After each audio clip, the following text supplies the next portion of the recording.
This meeting is called to order in accordance with the Open Public Meetings Law, in accordance with Chapter 231 of the Public Laws of 1975. Adequate notice of this meeting has been provided. This meeting of April 20th, 2026 was provided to the Courier News and Star Ledger and placed on the Borough's website and placed on the bulletin board at Borough Hall. A copy of this notice is available to the public, and a copy of the statement shall be included in the minutes of this meeting. Mayor Gallagher is excused this evening. Council members, Teresa Bonner, Here. Andrew Conti, Here. Glenn Denis, Here. Randy Pitts, Here. Gina Stravic, Here. Roger Vroom. Here. Please stand for the salute to the flag. I pledge allegiance to the flag of the United States of America and to the republic for which it stands, one nation, under God, indivisible, with liberty and justice for all.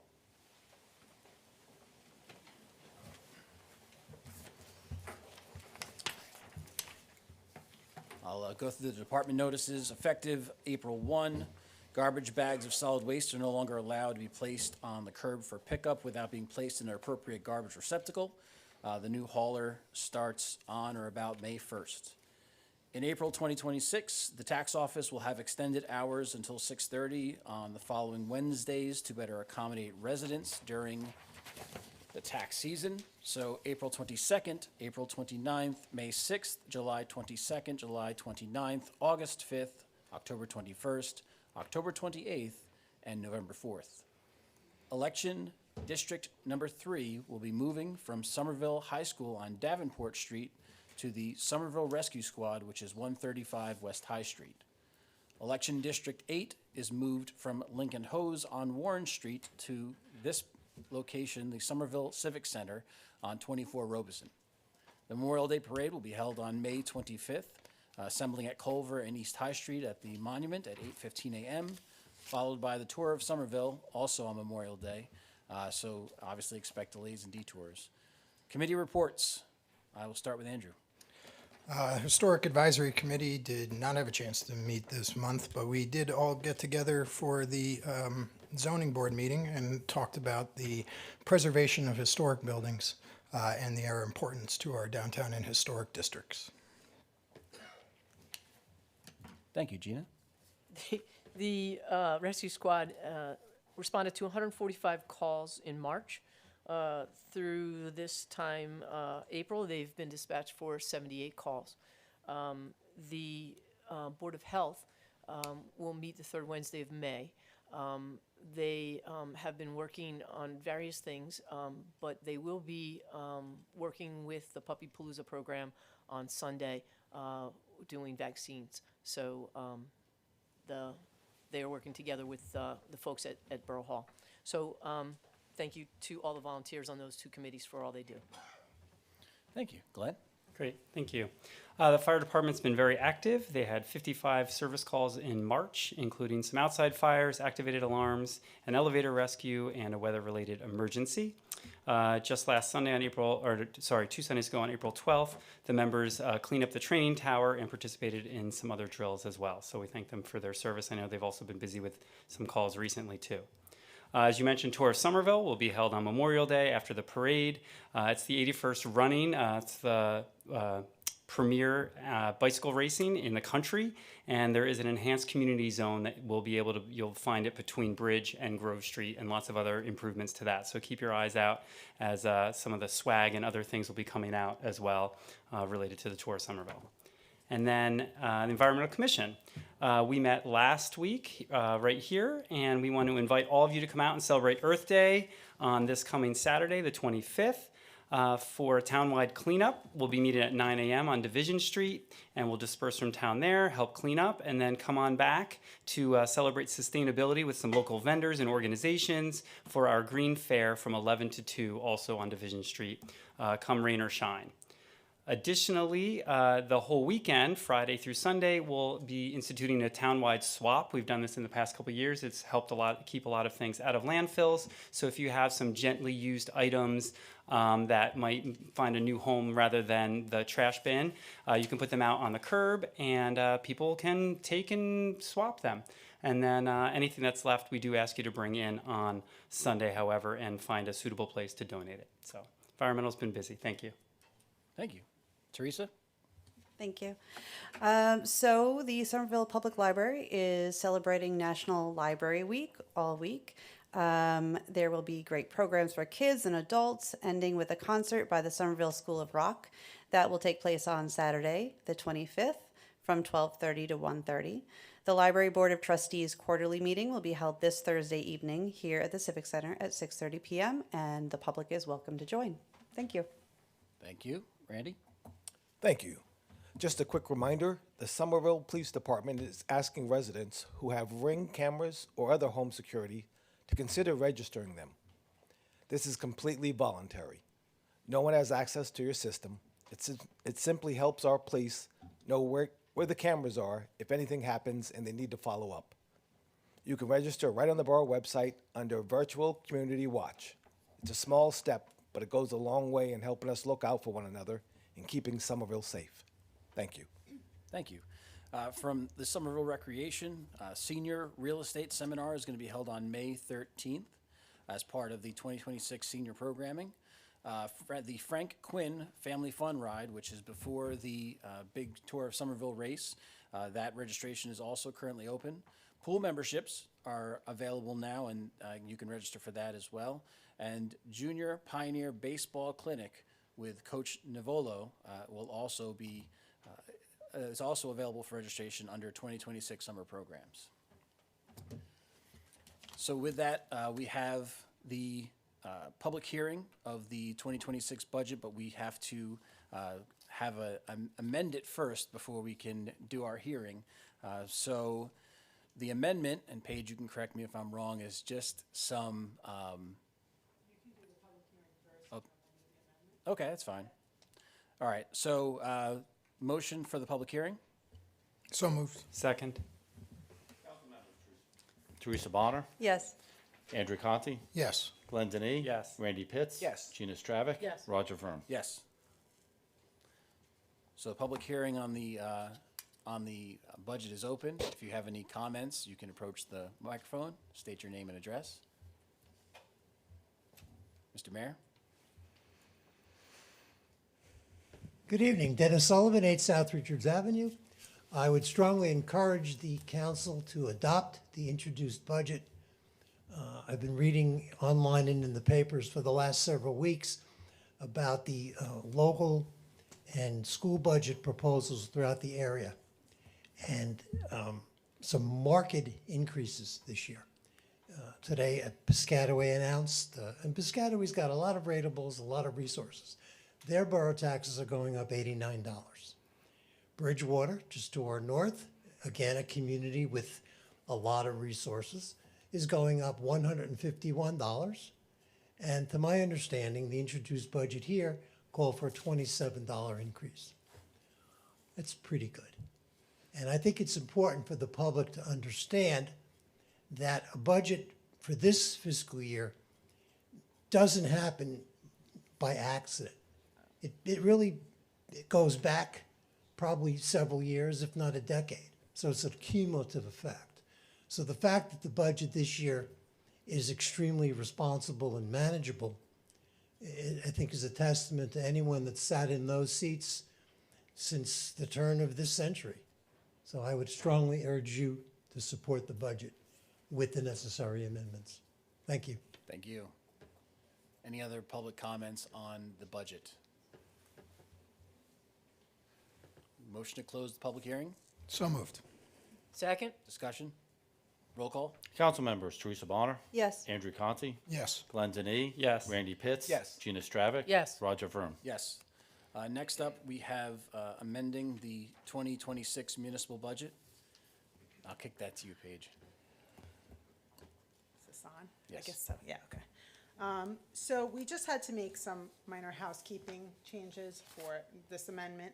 We had $200,000 outside of the cap for the reserve for reval, because we're going to be doing a reval ordered by the county.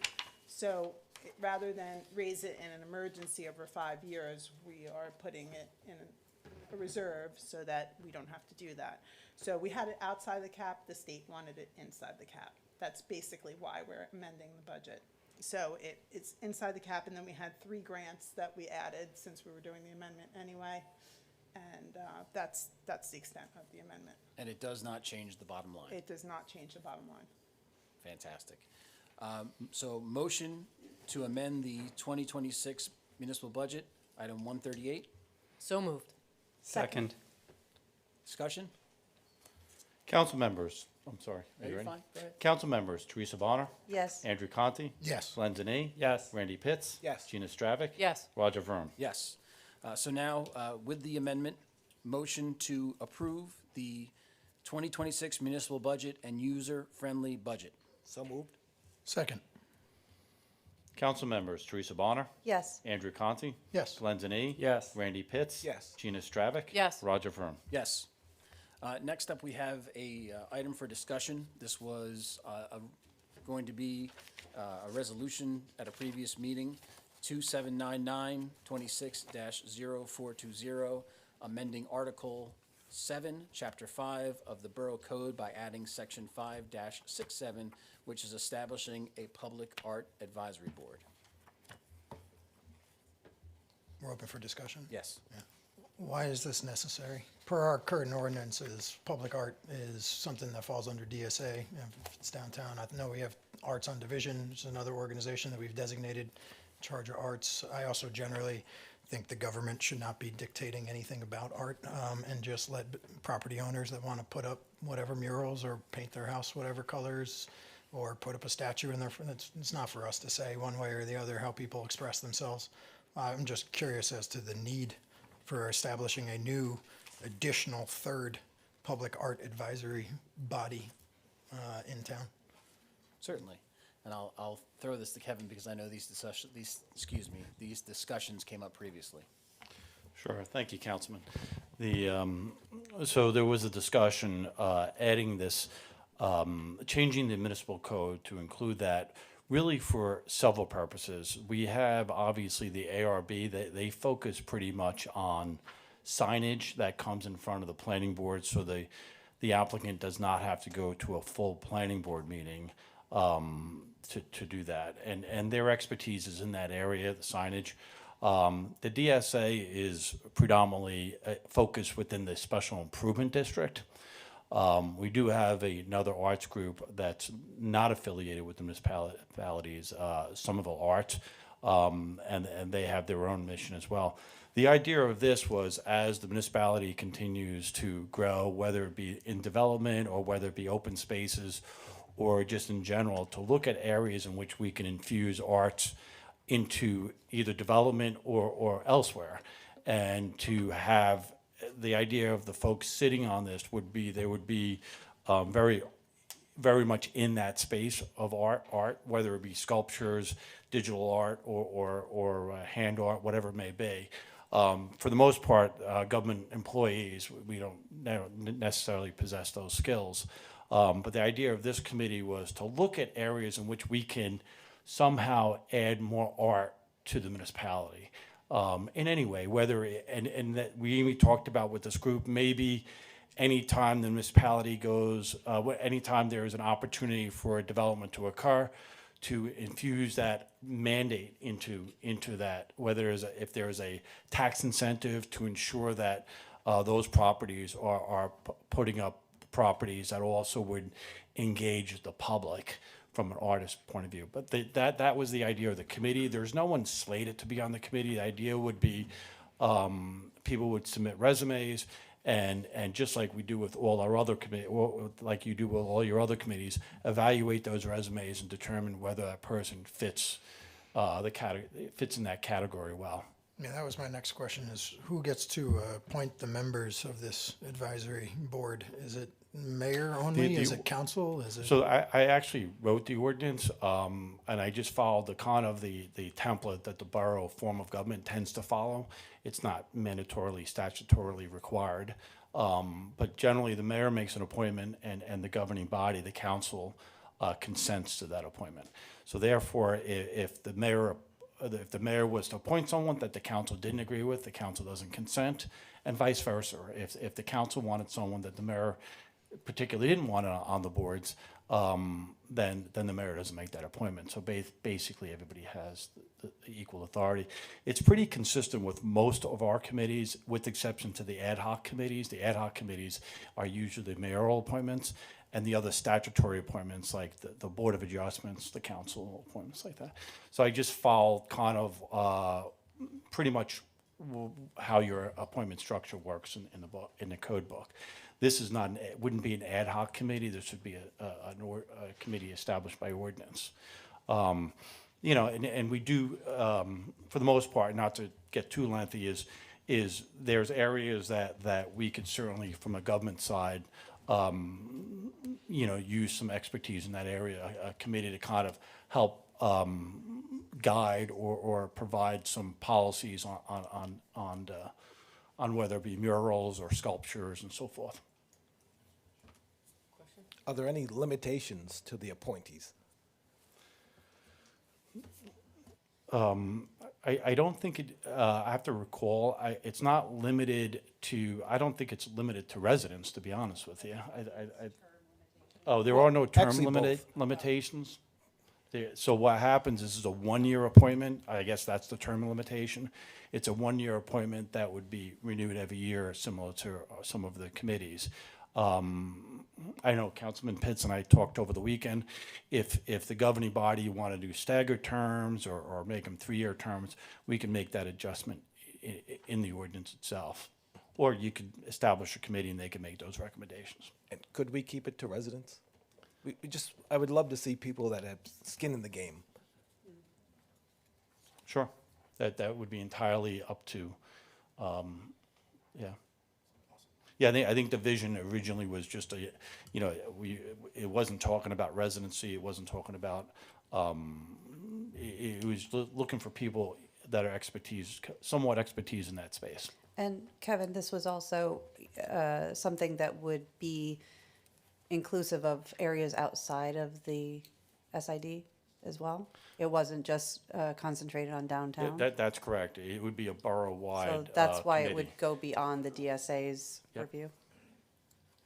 So, I think it's 2 years ago now, we had a public meeting, and we talked about what we wanted the police station to be. It was a visioning meeting, and the consensus from the community who came out was that they wanted it to be some type of arts center, music, dance, that type of thing. And you mentioned development. Does this tie into finding someone to fund and build and run a art center for our community? No, when I mentioned development, it was currently right now a developer or a builder appears in front of the planning board. Usually a discussion about arts is not had at that board. It's about the construction, the building and so forth. This committee would basically, you know, talk about that development, and maybe there's an opportunity to add, you know, art space on the roof, or maybe there's a public walkway where you publicly walk through the building that's available to the public. Discussions of that nature would take place, or they could simply, you know, request, you know, a sculpture in the back or something that would lend itself to a more public space where people would come in, even though it was a private development, and be able to enjoy the opportunity for public spaces. And it could also be in a park. It doesn't have to necessarily be on development. But when you talk about the visioning, that was strictly a development vision. I think it's more than that. Yeah. This is more than that? Yeah, more than that when it comes to the artist space. Because Like, I thought you just said it was less than that. It wasn't for development. You said it I was, understood that it was not for the redevelopment of a space itself, but for the allowance and the review of art that might go into a public space. that's correct, yeah. Yeah. Right now, there's no, you know, the idea again was to look at opportunities where public spaces, and not just public spaces, private spaces, you know, it's very common in certainly urban areas to position the municipality in a location where a developer or a private investor could add arts into whatever they're doing. And right now, that's, you know, there's no one that committee's lacking. It doesn't exist. And I think, you know, based on the statues we had a few years ago, and then there was also the installation on the courthouse lawn, I think the thought was that to try to institutionalize some of this, to try to help increase Somerville's destination possibility and have some, you know, some framework for how those arts are laid out. But Gina, I think performing arts is that's not under this. That's a separate thing from Thank you this. for clarifying. Yeah. Yeah, sorry about the confusion. The DSA will continue to do, right now they have a grant out for a mural. They'll continue to do their work within the Special Improvement District. It's a collaboration borough-wide. Would this, as any other board we have, would this require a council person to sit on it? The ordinance doesn't read that way. It could certainly be amended to reflect that, if that's a desire. This is this is a discussion, so we don't even have an introduction yet. Right. So what if staggered terms, if residency requirements, if a governing body member sit on, those are the things I could put into the ordinance prior to introduction. Everybody good? Worthy discussion. Fantastic. Thank you. Thank you, Kevin. All right, with that, we're going to move on to opening up the meeting to the public for public comment session. Do I have a motion to open public? So moved. Second. Discussion? Roll call. Council members, Teresa Bonner. Yes. Andrew Conti. Yes. Glenn Denis. Yes. Randy Pitts. Yes. Gina Stravic. Yes. Roger Vroom. Yes. Public comment section is open. Please direct your comments to me, and we will address them at the conclusion.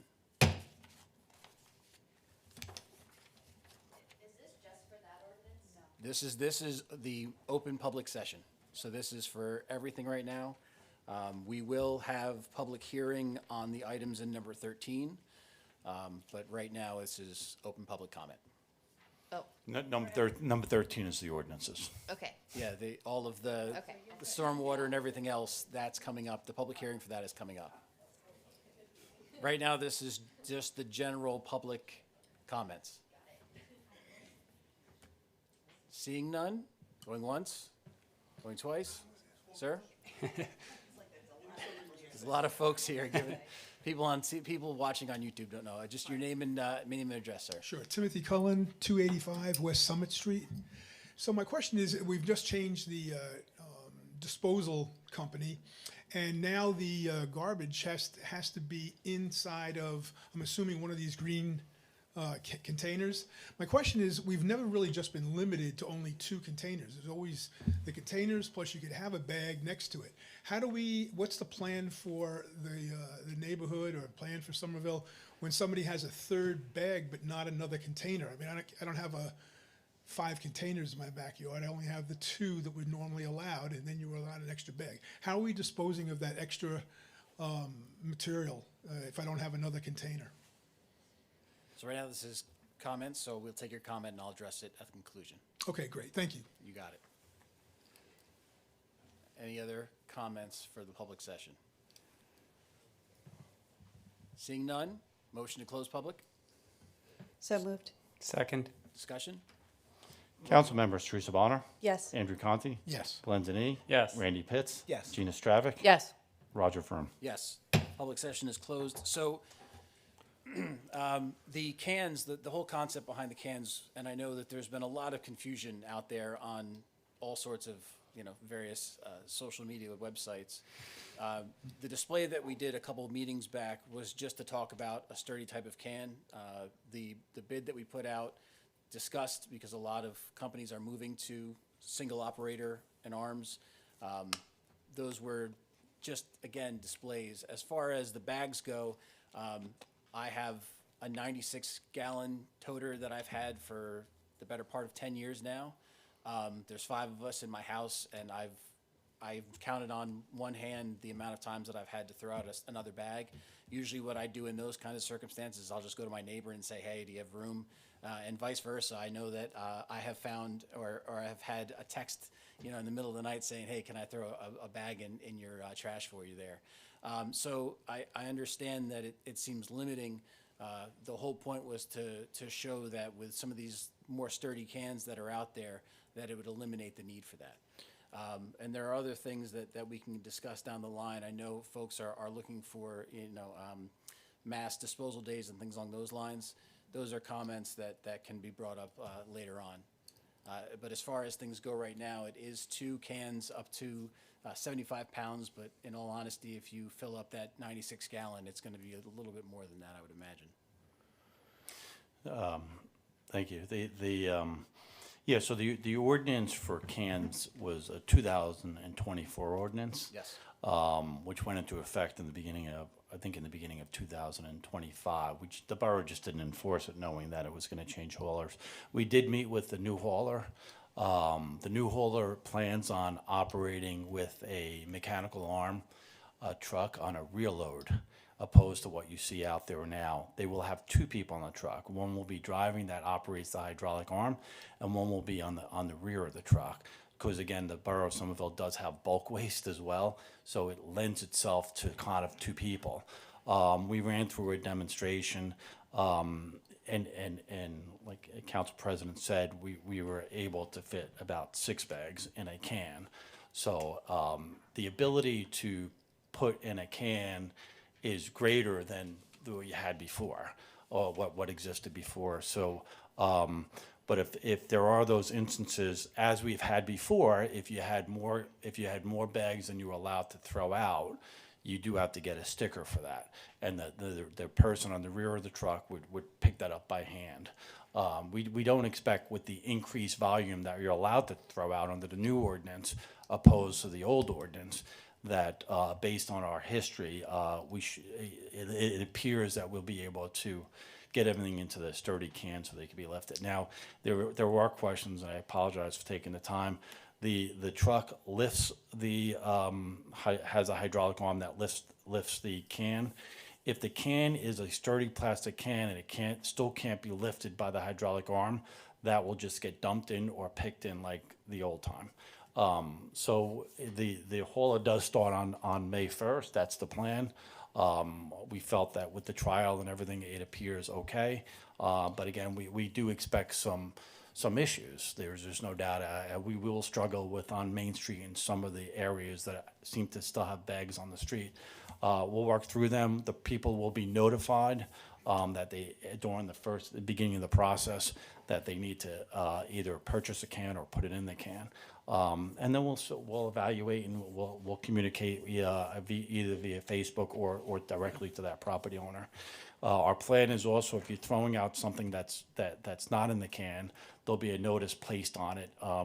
Even though it will get picked up in the beginning, the property owner will be noticed saying that they need to correct that item. And our goal really was to get bags off the streets, because then you open it up to, possible rodents getting in the bags and things along those lines. So the more we can keep our garbage in the containers for the garbage pickup, the better off we are. All right? Fantastic. Okay. What? You on? Yeah, Okay, I couldn't hear. that's fine. I can speak louder. You don't really want that. All right, we have an ordinance for introduction.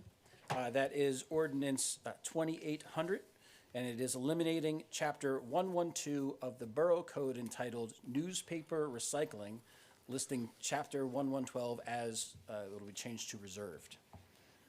Do I have a motion? So moved. Second. Discussion?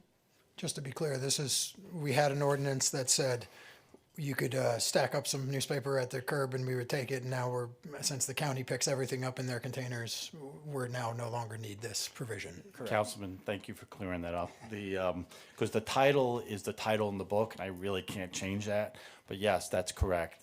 The old ordinance says you could throw newspapers out on the curb and someone will pick it up. This is just a very, very dated ordinance that was found while we were doing some research that we had to get off the books. Thank you. Roll call.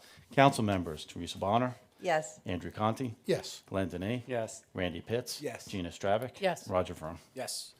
Now we come to the ordinances for public hearing and adoption. The first one for public hearing is 2791.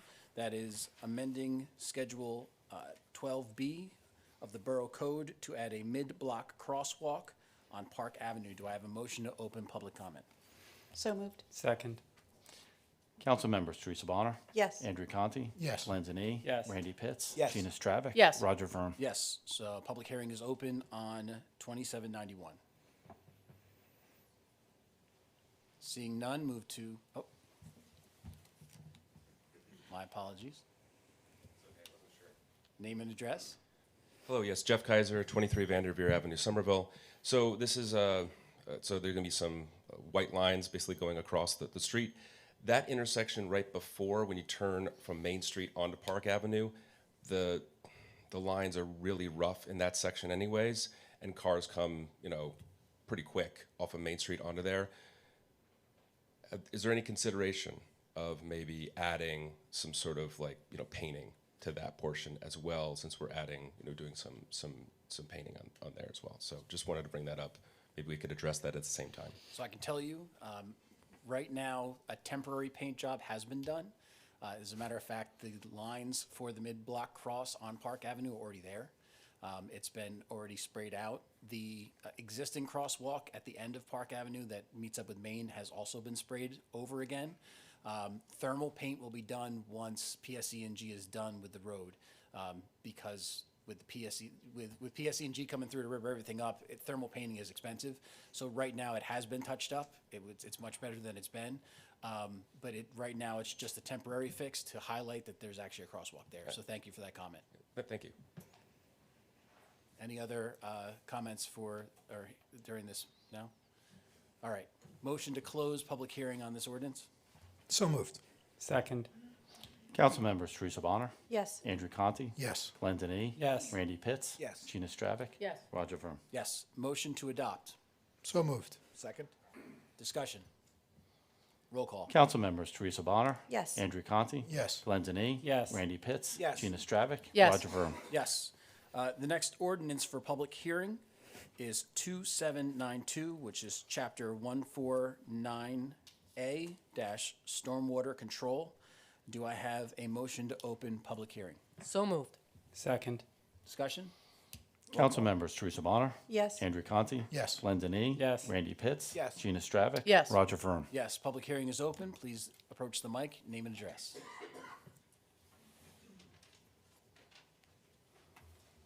Good evening, Timmery Deal, 76 Culver Street. Hi guys, the chair of the Somerville Environmental Commission. Thank you for the opportunity to speak tonight. I prepared something, so I'm pretty much just going to read it. The Environmental Commission has spent considerable time with this ordinance. I want to share a little bit of our perspective, specifically on 4 enhancements that, to my knowledge, were not addressed during the planning board phase and are not reflected in the ordinance before you tonight on the agenda. The ordinance that you're voting on adopts the real rules, which they are a meaningful step in the right direction and are a much better, enhancement of what we have currently in adoption for the town. But the real rules are really just a floor, they're not a ceiling. So what the planning board sent forward is essentially the updated state minimum requirements for stormwater management. And the Environmental Commission, we believe that Somerville can and should do more than just that state minimum, because we are not the average New Jersey municipality when it comes to flooding and stormwater. So we need further than just the minimum. The EC has spent considerable time developing 4 targeted enhancements grounded in the Watershed Institute's 2023 enhanced model ordinance that they provided.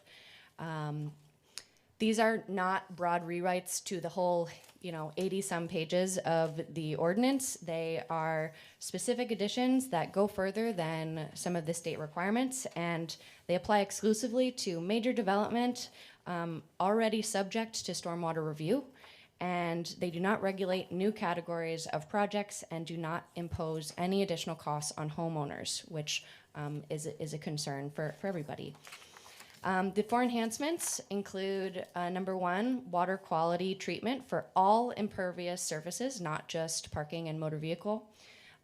Two, a forested baseline for all pre-development calculations, closing the 5-year loophole. Three, an annual stormwater maintenance permit with inspection reporting.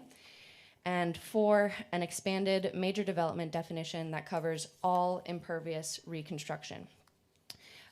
As you guys know, to support the council in understanding these measures, which are dense and technical in nature, the Environmental Commission distributed an educational video and supporting materials last week on April 15th to each of the council members, essentially just outlining the technical basis for these 4 enhancements in detail.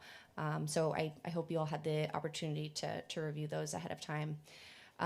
So I'm not going to go into great detail tonight about those 4 enhancements since you guys were provided those materials in advance, but I'd like to take a moment to speak about the cost because I know that has been a concern throughout this process. Numerous studies have been completed relating to climate disaster impacts, including the National Institute of Building Sciences and the U.S. Chamber of Commerce. Their findings make a really compelling case for actually investing in resilience and mitigation ahead of climate impacts.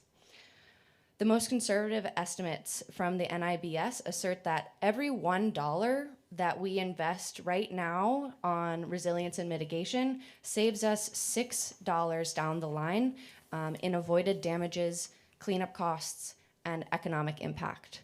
So $1 right now in stormwater management efforts really means pretty solid return on investment down the line for the municipality, and $6 is the conservative estimate. I've seen it up to $13. So really the question is not whether we can afford these enhancements. The question is who pays when we don't adopt them. So that answer is pretty clear. It's the Somerville taxpayer through infrastructure repair, emergency response requirements, and flood damage that falls on residents who had little to no say in the development that exacerbated these weather impacts. In addition to these numbers, Somerville can leverage annual stormwater maintenance permit fees to offset any borough administrative cost under a state level law. Additionally, a stronger maintenance program qualifies Somerville for FEMA community rating system discounts on residents' flood insurance premiums. So really this isn't only an environmental argument, it's a fiscal one as well. So one of the things that's come up is how Somerville's flooding is made worse by the runoff that comes from Bridgewater, because that municipality surrounds ours. And I'm afraid that argument has sometimes served as a fallback for inaction. At its core, the argument is correct. We are definitely impacted by Bridgewater's impervious cover, but Manville and Brown Brook are downstream from us. So how can we ask our upstream neighbors in Bridgewater to do better if we aren't thinking about the communities that carry our own runoff? Stormwater is a regional problem. It does require regional accountability, which is actually an idea that the Environmental Commission included in the draft of our master plan, which is currently under review for the planning board in regards to stormwater management in Somerville. So this ordinance is really our opportunity to lead by example in a region that is significantly impacted by flooding and stormwater. Almost done. Somerville will continue to grow, and that is honestly exciting. As a resident here, I love living in Somerville. It's such a great place to live. We have such a vibrant downtown, and the council, the DSA, the borough administration, all of the different entities work really hard to make it both a destination and a really good hometown. There is real momentum here in Somerville, and that means that major development will continue to come before the council and the other boards for approval. Every project that moves forward under the minimum standard for stormwater management is essentially a decision that we are making right now about what our infrastructure looks like a decade or two from here. I would hate for us to look back after a generation of successful planned growth and realize that we had every opportunity to set ourselves up for success and we didn't take it. Developers will still want to build in Somerville. Our business districts, our transit access, our community itself make it a very attractive market regardless. What we can control is the standard that we hold that development to. We are not trying to stop growth by any means.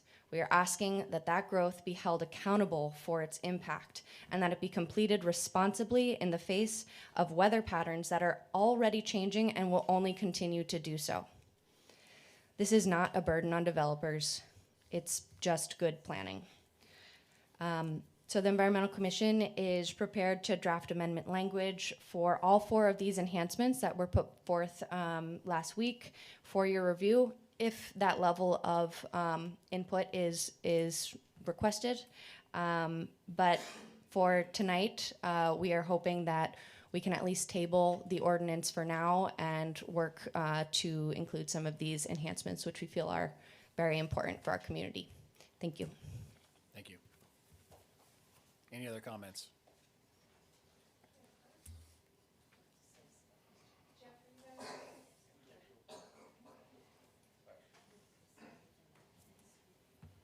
Hello again, Jeff Kaiser, 23 Vanderveer Avenue. Hi, everybody.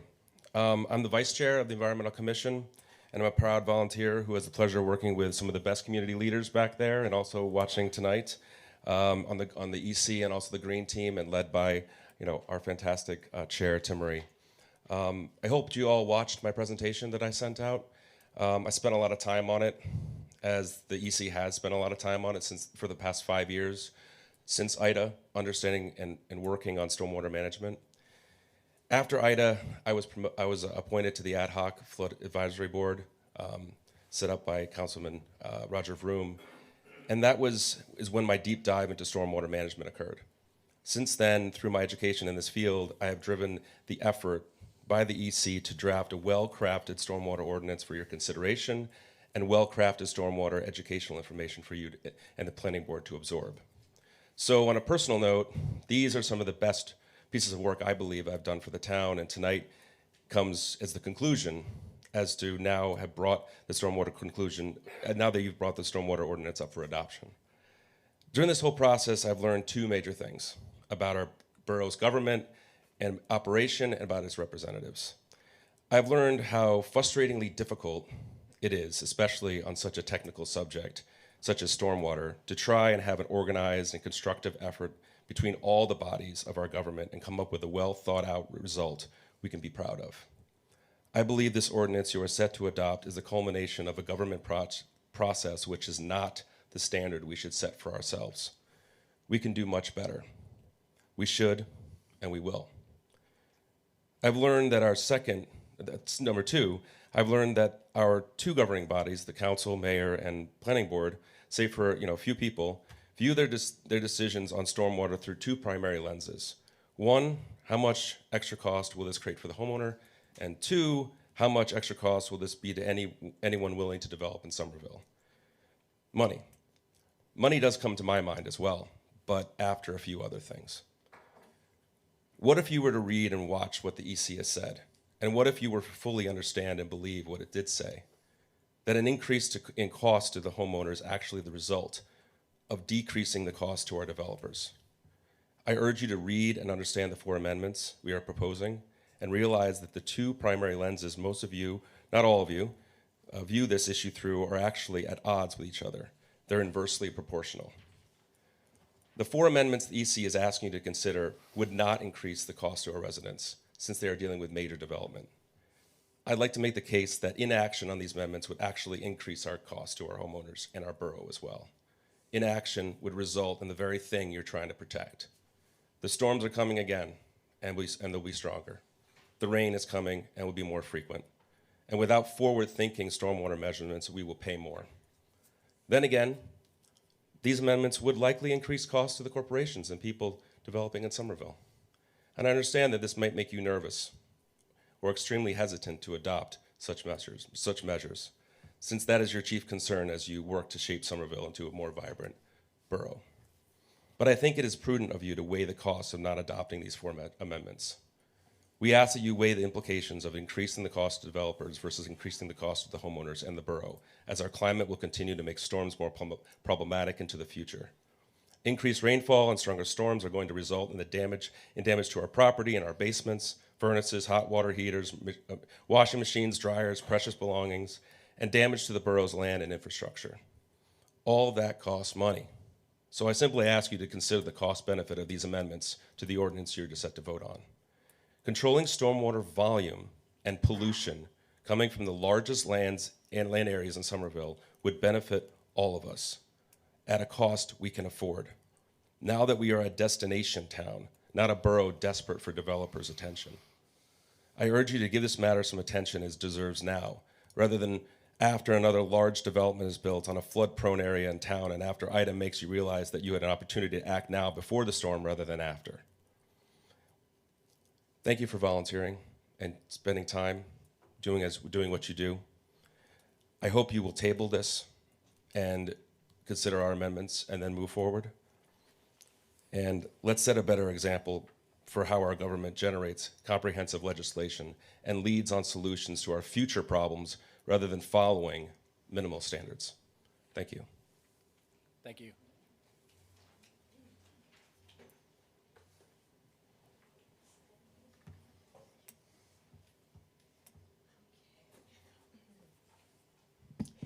Jerry DeSapio, 46 East Main Street, Somerville. I am one of the elders on the Environmental Commission.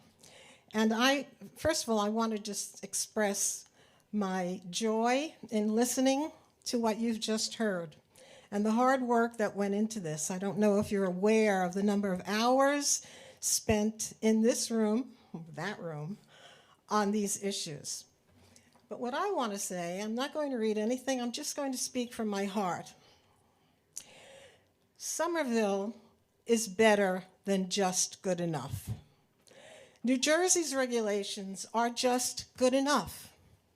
The planning board heard us, and they said, well, New Jersey's regulations are just good enough. They're good enough. We need to be better than good enough. When this United States was formed by our forefathers, writing our Constitution, they didn't say, oh, let's give them a little freedom. It's good enough. Or let's just make 2 amendments or 2 articles rather than 7. It's good enough. And when Jefferson wrote the document, the independence, the Declaration. Yes, of independence, he didn't say some men are created equal. He said all men are created equal. And he didn't say let's not give them life, liberty, and the pursuit of happiness. Let's just give them life. That's good enough. Well, it's not good enough. Somerville deserves more. Our forefathers had the foresight to see 250 years down the road what was necessary and would still be alive. Our people are asking you to look down the road, not just about you today, not just about us. What about your grandchildren or your great-grandchildren? Our Constitution was written for a future. These regulations should be written for a future. The storms are coming. We know it. It's not a mystery.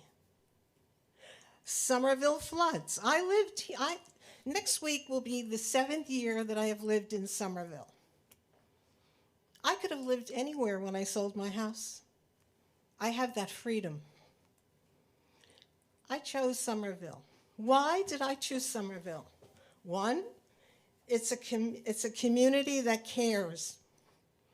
I drove the streets of Somerville before I even committed to coming here, and I listened, and I looked, and I walked on Division Street, and I loved what I saw, and more importantly, I love what I felt. And I have not been disappointed in living here at all. I'm a part of the Environmental Commission. I'm happy to be that. But I'm a citizen here. And I'm asking you, is a minimum good enough? I think we're better than that. What do you think? Thank you.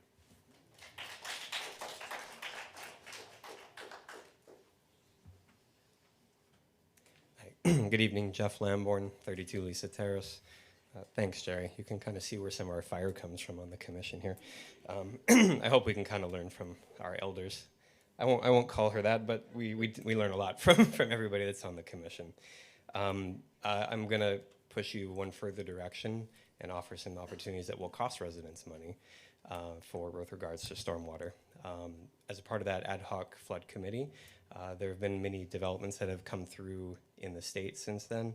One of them is a stormwater utility, and for those who are unfamiliar with that, this is a tax of sorts on any property in the municipality or whatever, even in an example that's occurring now through a couple of municipalities, a region, where those costs are shared for how to put the capital improvements, the maintenance, and otherwise adhering to standards that are coming from the DEP or from otherwise for us. This stormwater utility is an option in town. A little bit down the road, Reddington, New Jersey, Ruby Red over there has passed theirs about a year ago. It's nice to see them go through with it. There's other municipalities that have done the same. We put this into our draft of the master plan for the planning board for review because we think that as a region in particular, we can go into the watershed as it is, would be beneficial to jump into this. Well, I think it's a great idea because it holds any property that has impervious surface or what their development is accountable. That includes normal non-ratables that are usually non-taxable, county buildings, hospitals, et cetera. There's a lot of research left to be done on whether it's the right move. But I believe that a regional collaboration is something that we should continue to do and further. Bridgewater, who I have personally engaged with, is willing to talk about these ideas. Even going as far back as 15 years ago, there was a commission called the Raritan Millstone Rivers Flood Control Commission. It's inactive nowadays, but it was a plea to the Army Corps and the federal government. Let's work on Manville. Let's work on areas that have been decimated by floods and continue to do so. I think we're going to find ourselves in a position every 10 years or less where we're having flooding that's significant here.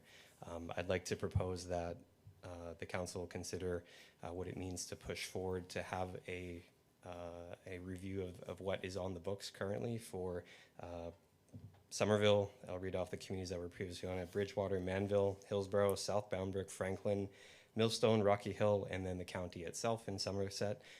Revisit the idea of pursuing a stormwater utility or some other regional stormwater, because what's on the books for us is important, but what we consider abroad from where the rain comes down to us is important as well. So I think we can do a little bit better than that, and I do recommend the 4 enhancements, the 4 amendments that Jeff and Timmery have brought forward. I think those ones in particular are worth considering. So thank you. Thank you. Any further comment?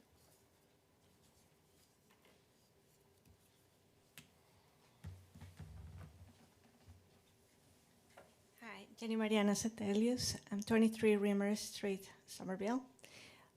So I hear a lot about like the cost being a concern here for this project, to implement this other recommendations, and all I could think about was the flood that already happened here, and it is not about like we're thinking about the cost, and as a resident, I feel like I'd rather pay a little bit more in my taxes now than knowing that we are increasing in the amount of damage that is going to be done. But it's not only about all the physical things that get destroyed, with the water, but it's about the lives, not only how they're impacted, but like we know that people died in those storms. So I think that I will be happy paying a little bit more in my taxes if I know that that will save lives. And I think that if we are going to be saying, like, no, the cost is too high, we should understand very clearly how much are we willing to not pay and just live with the consequences of not doing that. Thank you. Thank you. Any other for the public hearing? All right, seeing none, motion to close. Second. Discussion? I would like to thank the Environmental Commission for all their hard work and for the public's listening. I know it's a lot. I don't usually prepare statements, but I did do a lot of work and a little bit of research. Based on everything you heard today, I will highlight with a couple of things. So know that this ordinance was supposed to be passed in 2024 in a less form. For whatever reasons, it's been kicked around. The Environmental Commission has brought it to forefront with the new second state recommendations, these real rules which you just heard about. We're remiss and we are not meeting our obligations as a state, not having them approved. So that's the first piece. The other piece I want to remind you of, I did a little research. And as Jenny from Reamer Street just pointed out, we need to think about our future. We need to think about water flooding again. So FEMA and their website states that there have been 14 federal weather disaster declarations from 2011 to 2023 in central New Jersey alone. And that's just federal FEMA reports. That doesn't include the little flooding that we had, if you remember, this past July, when we were spared, but Plainfield got hit and people died.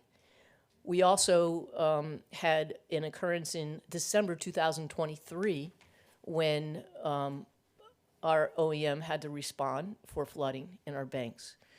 So as the Environmental Commission speakers said, these incidents keep going and it's not going to change. And as Jerry pointed out, the minimum is not enough.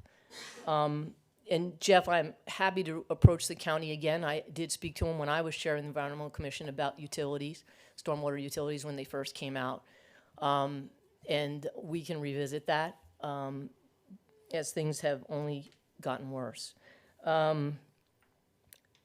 So I can only support this minimum as a temporary ordinance, and I think we have to do better, as it's been said. And temporary in the fact that we want to have something in place should there be other legislation, other construction, other major development projects coming before us. But I will beg my fellow council people here to take the next steps to fix this and make it the strong ordinance that it needs to be to make Somerville the leader in our state and in our region for sound practices. You don't have to beg. Thank you. I don't think you'll have a problem. And I also just want to clear something up. I don't think anybody sitting up here right now is worried about the cost. That's not, nobody here right now is worried about it costing us too much to do this. That's not a thing, just to clarify that. Okay, council members, you have a motion on the floor to close the public hearing, Yes. right? So you need a vote on the public hearing, right? Yes. Yeah, okay. I didn't want you to lose sight of where you were at. Thank you, Kevin. Okay. So let's do a roll call and then we'll go on to the adoption. This is you had a motion and a second to close the public hearing. Council members Teresa Bonner, Yes. Andrew Conti. Yes. Glenn Zanini. Yes. Randy Pitts. Yes. Gina Stravic. Yes. Roger Vroom. Yes, so now it's a motion to adopt. So moved. Second. Discussion. I'd like to speak up for a second on this. As an environmental planner by education and a person who works in the sustainability field, I hear everything everybody said, and I 100% agree that we should do better. But at this time, what we have on the books is not enough. And between the time it would take us to get the amendments fully integrated that you're asking for, if we tabled it this evening, there may or may not be new applications that could skirt around and use the old rules, which again, are not enough at this point. So I would recommend, and the reason I made the motion was so that we could get this minimum in place.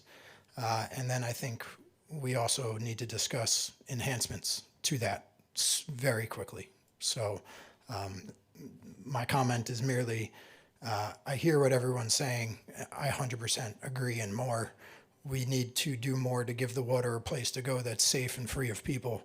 And we need to do more to make sure the water doesn't end up in Peters Brook immediately or in everybody's street immediately. It needs to be retained, especially by the largest, most impervious properties, for as long as humanly possible before it impacts flooding throughout the municipality. But without these rules that are in front of us tonight, it will only be worse if someone decides to try and build something monstrous in the meantime, or apply for it, let's say. So that being said, as I said, I make a motion that we pass this tonight. I would like to say to the members of the Environmental Commission, thank you. I've said it before, when you guys came through previously, the time that's spent putting this forward and working on it, it's immeasurable. And this town is better because of the volunteers that are a part of it. And that is the absolute truth. You know, some of us end up here, and some of us keep doing the work behind the scenes, but it's all appreciated, and that can't be understated, or overstated, I should say, excuse me, overstated enough. I will say, sitting on the planning board, and this is important to understand, is that the discussion around stormwater doesn't stop with this ordinance. We're currently looking at the Eastern Central Business District, and there's been a very lengthy discussion about Park Avenue and about the area around Veterans Memorial Drive. These discussions are continuing, what the water means, because it's not just one spot in town, as we all know.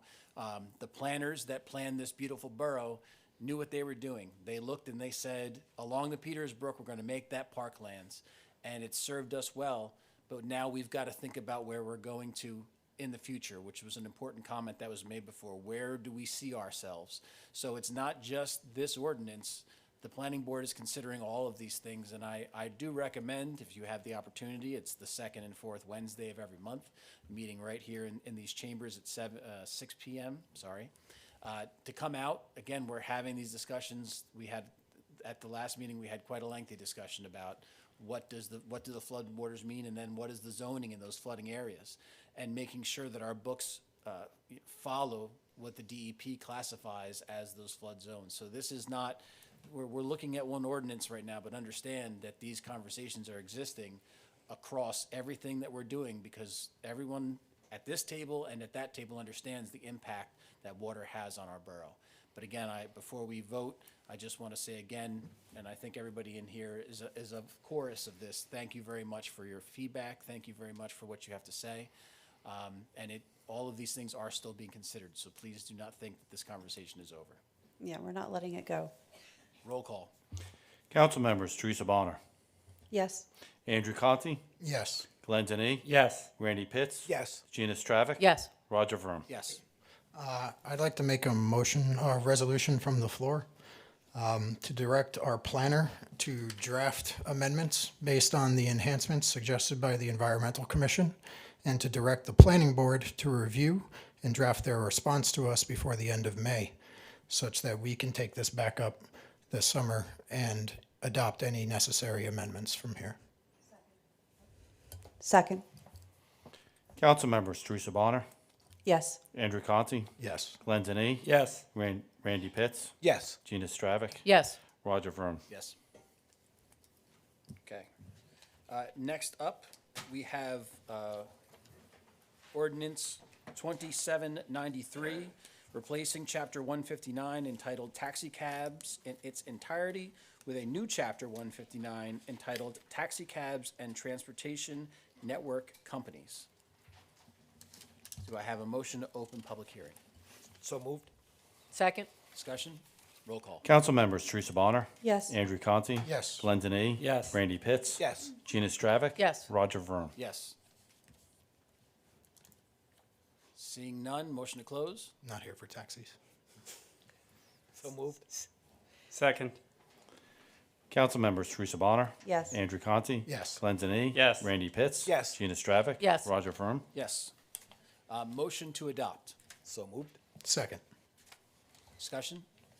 Roll call. Council members: Teresa Bonner. Yes. Andrew Conti. Yes. Glenn Denny. Yes. Randy Pitts. Yes. Gina Stravic. Yes. Roger Vroom. Yes.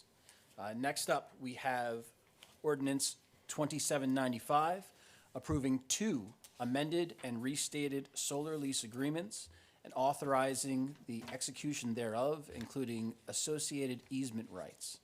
Do I have a motion to open public comment? So moved. Second. Discussion. Roll call. Council members: Teresa Bonner. Yes. Andrew Conti. Yes. Glenn Denny. Yes. Randy Pitts. Yes. Gina Stravic. Yes. Roger Vroom. Yes. Public comment is open. Seeing none, motion to close? So moved. Second. Council members: Teresa Bonner. Yes. Andrew Conti. Yes. Glenn Denny. Yes. Randy Pitts. Yes. Gina Stravic. Yes. Roger Vroom. Yes. Motion to adopt. I saw move it. Yes. Second. I'm getting tired. Discussion?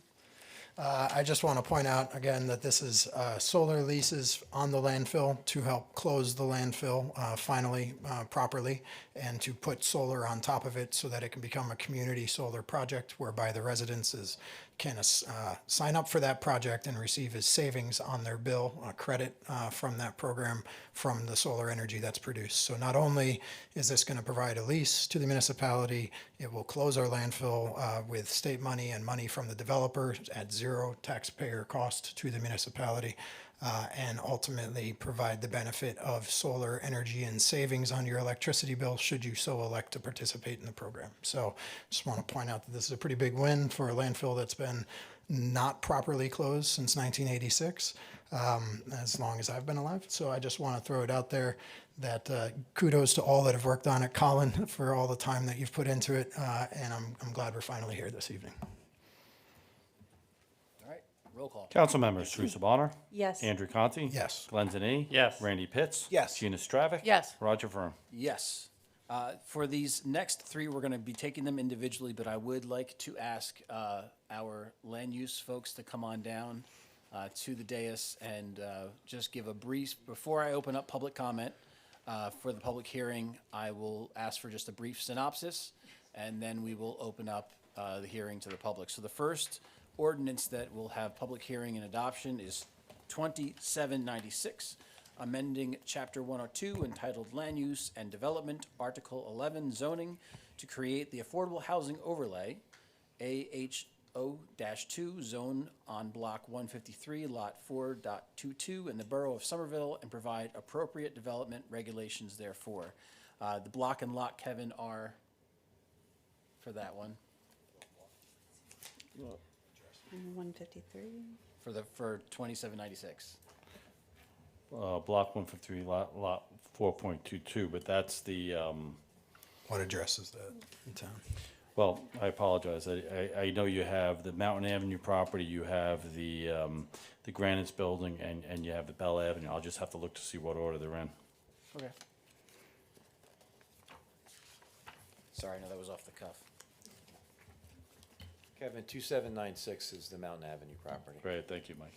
So this is the Mountain Ave property, almost across from the end of Brookside Avenue, if I'm not mistaken. Okay, so a quick synopsis. Mike, if you, I don't know who wants to start. I Colin? just want to thank you for allowing us to do this, Mr. President. I'm going to kick it across to Christopher, being our affordable housing attorney. But as you know, there's a lot of work for the last 18 months gone into this, so I'll let Chris do the talking. Thanks, sir.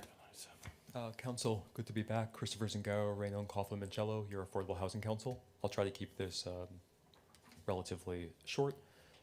Been here several times over the last 18 months. You began in June 2025 with a housing element and fair share plan that set forth the mechanisms that the borough would use to satisfy its affordable housing obligation. And through the course of a number of procedures, processes. We've reached the point now where under the statute, the amended Fair Housing Act, a borough, a municipality needs to adopt the implementing zoning ordinances in order to effectuate that plan. And that's what we're here tonight to finish up the last approval of the last mechanisms. So there are 3 ordinances, and these ordinances are overlays. They overlay the existing zoning. The Mountain Avenue is an existing zone. It's simply being modified to increase the density by a small amount from 4 to 6. Is that right? That's correct. 4 to 6 units an acre, correct? Correct. All existing regulations are still in place, and that will capture 4 additional units. Now, what's important to recognize is that this is not a development commitment to a specific project. If a developer comes along, as they could always have, and wanted to develop this parcel, they would have to they could increase their density, and that would capture some additional affordables. If they choose not to, or if they're not able to, because of the plan, it's clear in the planning board process that they can't meet a higher density, then there will simply be fewer affordables built on that site, and we'll address that. But this simply meets your obligation to put the zoning in place for the next 10 years so that the property could be developed. The remaining, so that units can be, so that there can be a potential generation of units to meet your obligation. The other 2 overlays are, zoning ordinances are similar. One is the zoning for Bell Avenue. That's a specific project that's already been before you with a settlement agreement. And then the remaining project is zoning that's tweaks the zoning for West Main Street. So those are before you today. With that, we will have completed your 4th round process, and you'll receive a compliance certification. It gives you protection from builder remedy lawsuits through 2035. And I think it's important to note, as you said, there currently is no plan in place for Mountain Avenue. That's right. So your obligation is to put the zoning there if a developer comes along. Correct. Okay. So at this time, we'd like to open up public hearing for ordinance 2796. Do I have a motion? So moved. Second. Roll call? Council members: Teresa Bonner. Yes. Andrew Conti. Yes. Glenn Denis. Yes. Randy Pitts. Yes. Gina Stravic. Yes. Roger Vroom. Yes. Approach the mic, name and address for the record. Good evening. My name is Kim Wortman, and I live at 289 West Summit Street in Somerville. I'd first like to thank you for your service to the community and allowing me the opportunity to speak here this evening. Based on my review of the Somerville Borough Housing Element and Fair Share Plan, which was revised February 11th, 2026, and the proposed ordinance for Block 153, Lot 4.22, I'm submitting the following concerns regarding the potential high density. Respectfully, 4 to 6 is high density, and it also represents a significant increase in development. The ordinance allows 6 dwelling units per acre and a 5.04 acre site. While Mr. Cole's report states it appears there are only 3.3 developable acres, other public records indicate 1.1 acres are wetlands, which mathematically leaves 3.86 developable acres, potentially allowing over 23 units. This represents a significant, again with all due respect, a significant increase in density to the original proposal and constitutes a high-density, large-scale development at this location. So originally I had 2 asks, but actually after listening to the Environmental Commission, I have a different ask. My request is that the borough acquire the space and create a park. Use green acres to actually create a park. We have significant flooding. I was on council when Floyd came. I don't want to watch more people being pulled out of their apartments and their homes. Now, if you don't do that, I still want to go on record with my other request. My second option less desirable now after listening to this evening's presentation, is twofold. First, reduce the maximum density. Put a cap of no more than 12 units on that property. You can't fit that many. I invite you to come. I'll walk the property with you. Please come see what you're proposing. And two, affordable home ownership. Home ownership. I stress that word. Amend the affordable housing component to mandate owner-occupied rather than rentals. And here's my reasons why. So first, my first option, which is green acres, we're flooding. So please, whatever, if you need a volunteer to go fill out a grant, I'm your hero. I'll be there. I'll help you. Second, if you don't take that route, the reason for this is there is significant ambiguity with regards to the wetlands. The exact developable acreage is unclear, creating a risk. I know you don't have a developer, but you all know once you develop once you put the ordinance there, it paves the way. All they got to do is show up and comply. So if 6 dwelling units per acre is applied to a larger than expected developable area, we're going to be laden with 23 plus homes. Traffic. I don't know how many people, and we love our neighbors Immaculata, but come down our road on Mountain Ave and try to get to 22 at 2:35 p.m. in the afternoon when they're dismissing, you can't get down that road.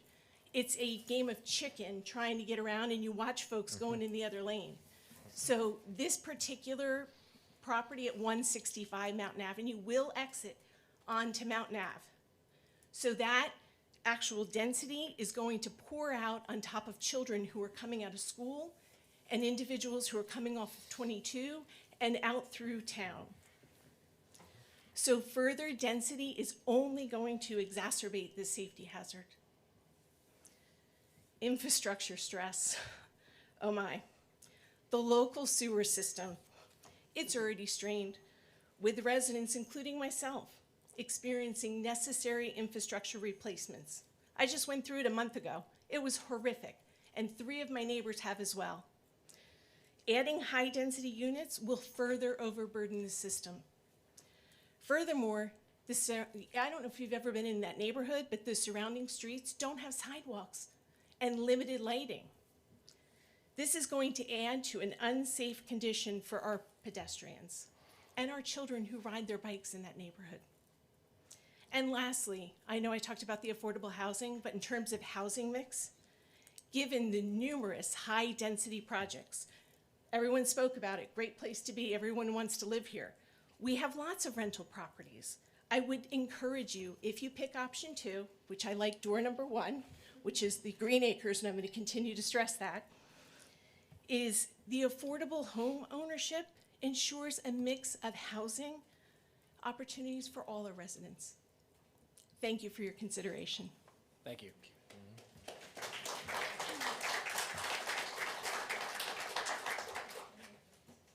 Any other? There you go.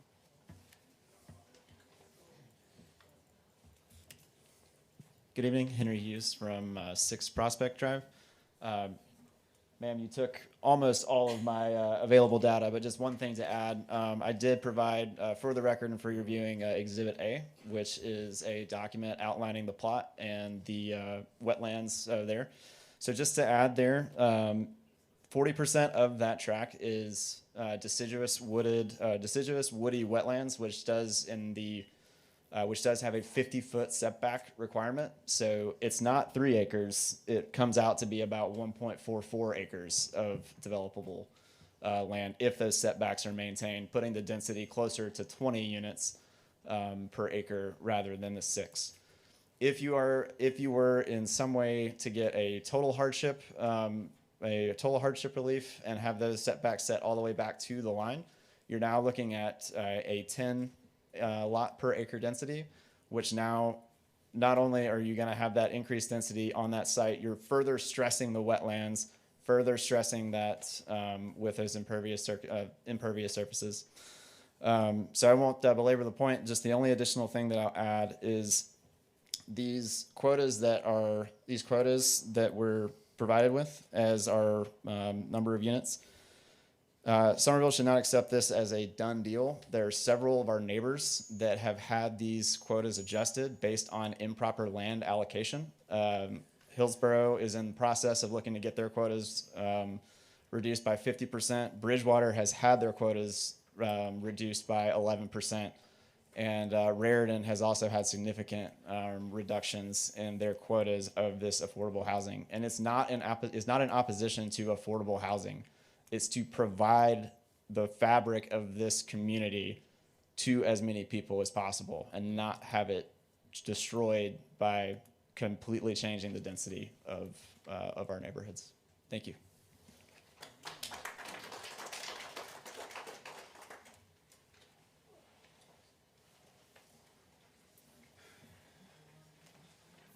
Thank you again, Tim Cullen, 285 West Summit Street. So I've been on Summit Street for a few years. I think it's coming up on 30. And we had a development across the street that was fairly large. And the doctor who lived there wanted to split it up and put like 6 or 7 homes on that property with a common driveway, you know. And I know that at the time, we also had a lot of concerns about it and were against it in the neighborhood because of just changing the whole fabric of the neighborhood from single-family homes to now this fairly dense piece of property. So ultimately, one home got built on that property.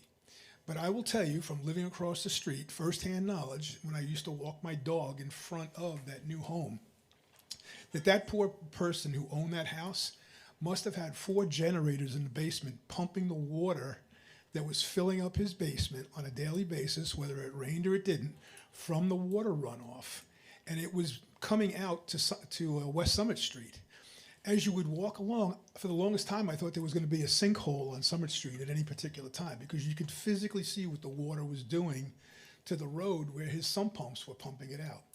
So I really, when the Environmental Commission folks got up, I was really happy to see that because I will tell you that that area has got such a runoff problem with water. And I know that when we saw this property, it took down the house that was on it, that this was going to end up happening. And I really am against having high-density housing at this section of town because literally that impervious coverage is going to cause a major water problem for these homes, the neighborhood, the homes around it. And I'm just against having this kind of high density in that particular area of town. So thank you for listening.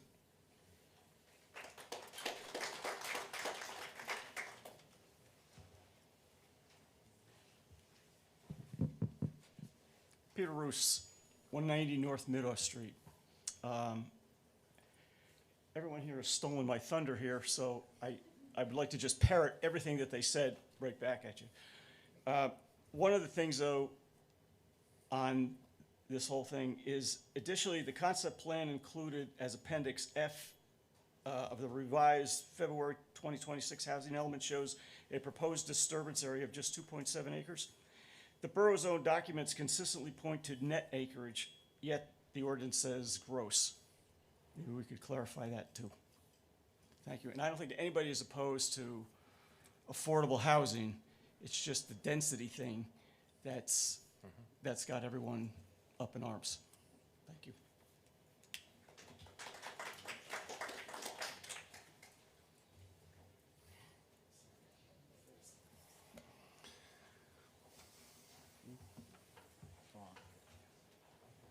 Hi, I'm Heather Berger, 18 Prospect Drive. I echo everyone else's comments, and I agree. I'd like to add on to the Greenway comment by asking the town to adopt an open space easement over that space so that we can secure for the future a permanent ease from potential development and flooding and all of that in the area, because there is a tremendous amount of it. In addition, I'm against the density for the neighborhood. It's not consistent with the town plan for an R1 district. And really think that if we're talking about maintaining the integrity of the town, the plan as well that's in the appendix has a lot of flaws. And I just want to point out, I have great concerns about if you have an HOA, it's not really affordable housing anymore. the cost to maintain a bioretention pond, as well as the retention wall and the street, snow clearage, and all of the associated really does not allow for affordable housing with that kind of density. The other point I'd like to make is what the future development is for the remainder. As they mentioned, the gross not net is a problem. And 165 is not the only address in that section. The Mountain Avenue, or the Prospect Drive property carriage house is also part of that lot. So I'd like to know what the intent, if it's going to go all the way through to the depth of the neighborhood. Because as you said, that's not final. So there is the potential for that overflow high density to go deeper into the neighborhood.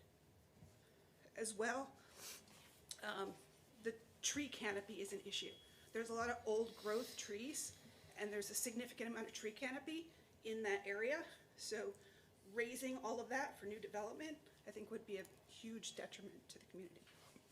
So those are my additions. Thank you. Thank you.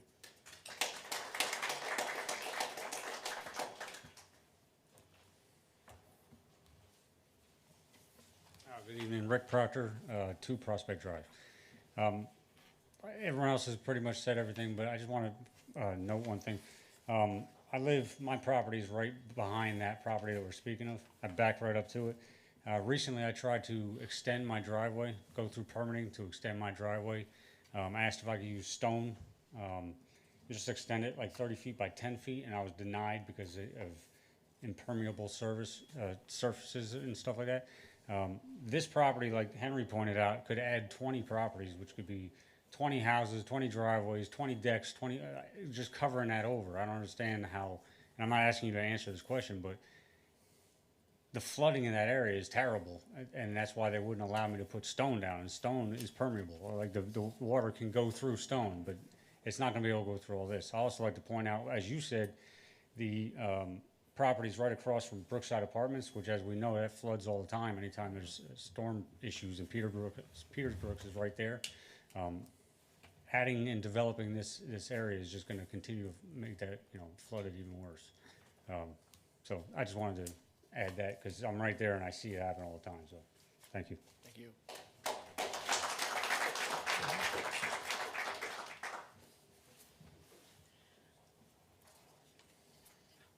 Hi, Teresa Angus-Reese, 190 North Middle Street.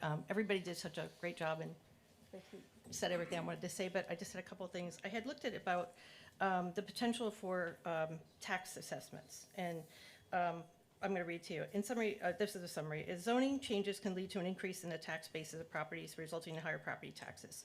And it's just that property owners should be aware of these potential changes and may need to respond strategically to protect their investments. So I don't know how that would be, or in the future. That was one of the points I wanted to make. I also wanted to say that about a week ago, I was coming up from 22, and Immaculata was picking up, they were getting an early dismissal, I think. But again, it was a very dangerous situation that someone was trying to turn left while it was probably way past the Rubin Estate. Cars were waiting to go into the parking lot, and two cars behind me passed me and the car that was waiting to go left and almost got hit head on by a car coming down. I called the police department, asked them about it, and they said they had to do some kind of traffic study. Years ago, there was one. But anyway, again, it's just going to be, I think there's going to be a safety issue for the children that walk there. There's only one way in and one way out of the estate.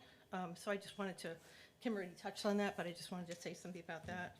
And my other thing is a couple of my neighbors that are abutted to the property have had constant water in their basements, and people already talked about that, but that's something they wanted to bring up, that they said that their basements flood all the time. So the development, it just, if they're taking away the trees and everything like that and making it, not semi-permeable or whatever, it will cause an issue.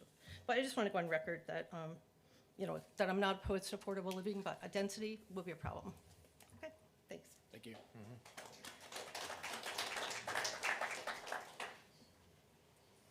Any further? You get one, unfortunately. Oh, really? Yeah, it's only one per person. I'm sorry. Good evening. I'm Brett Ratty. I live at 289 West Summit Street in Somerville. Just a quick ask. So obviously, we all pay a portion of the county open space tax.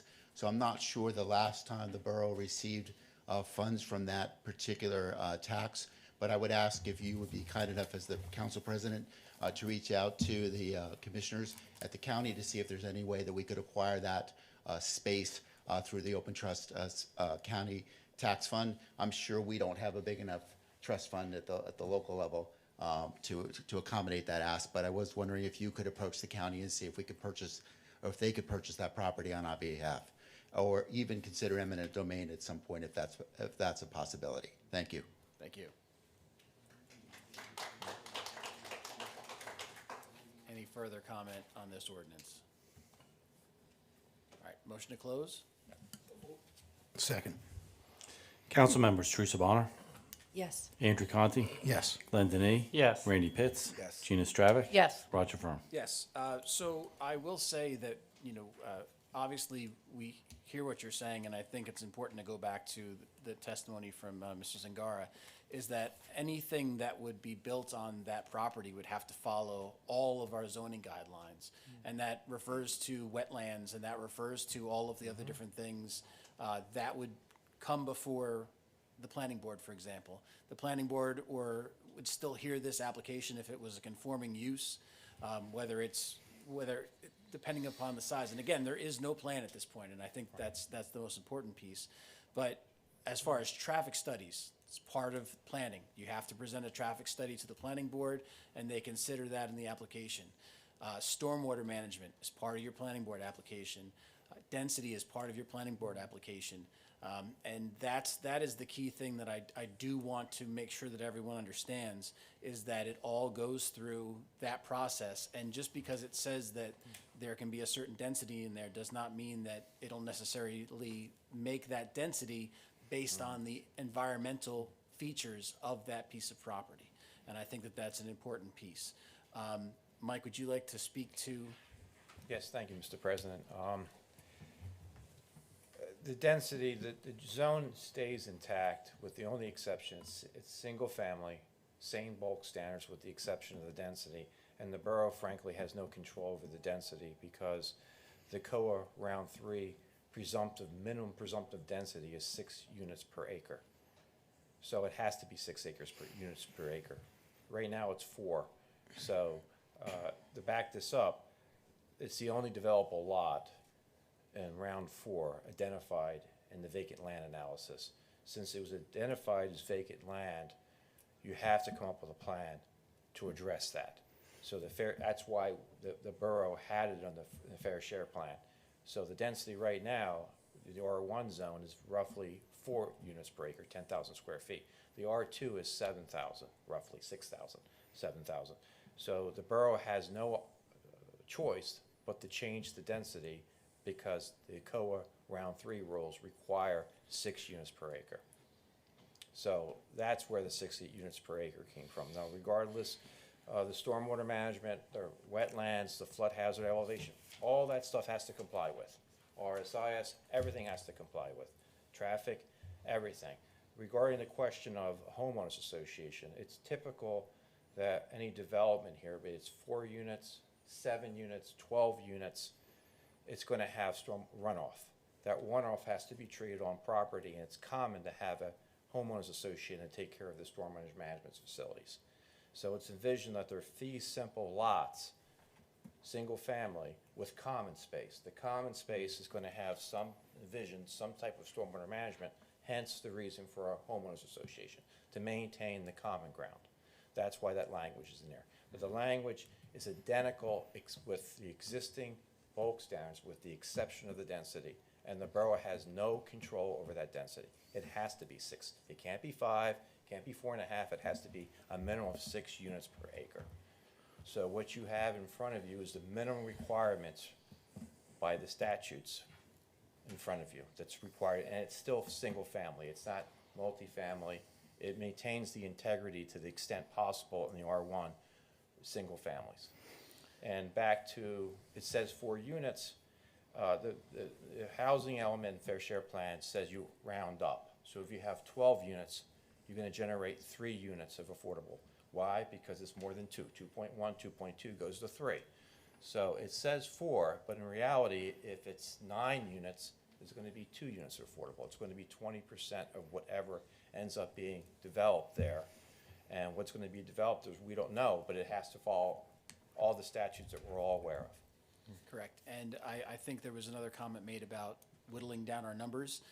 The 3 folks that are in front of you and Mr. Saluka did a lot of work through mediation to get our number down as low as it is, because I think that there was quite a large number thrown out at one point. Mr. Zangara, what was that number?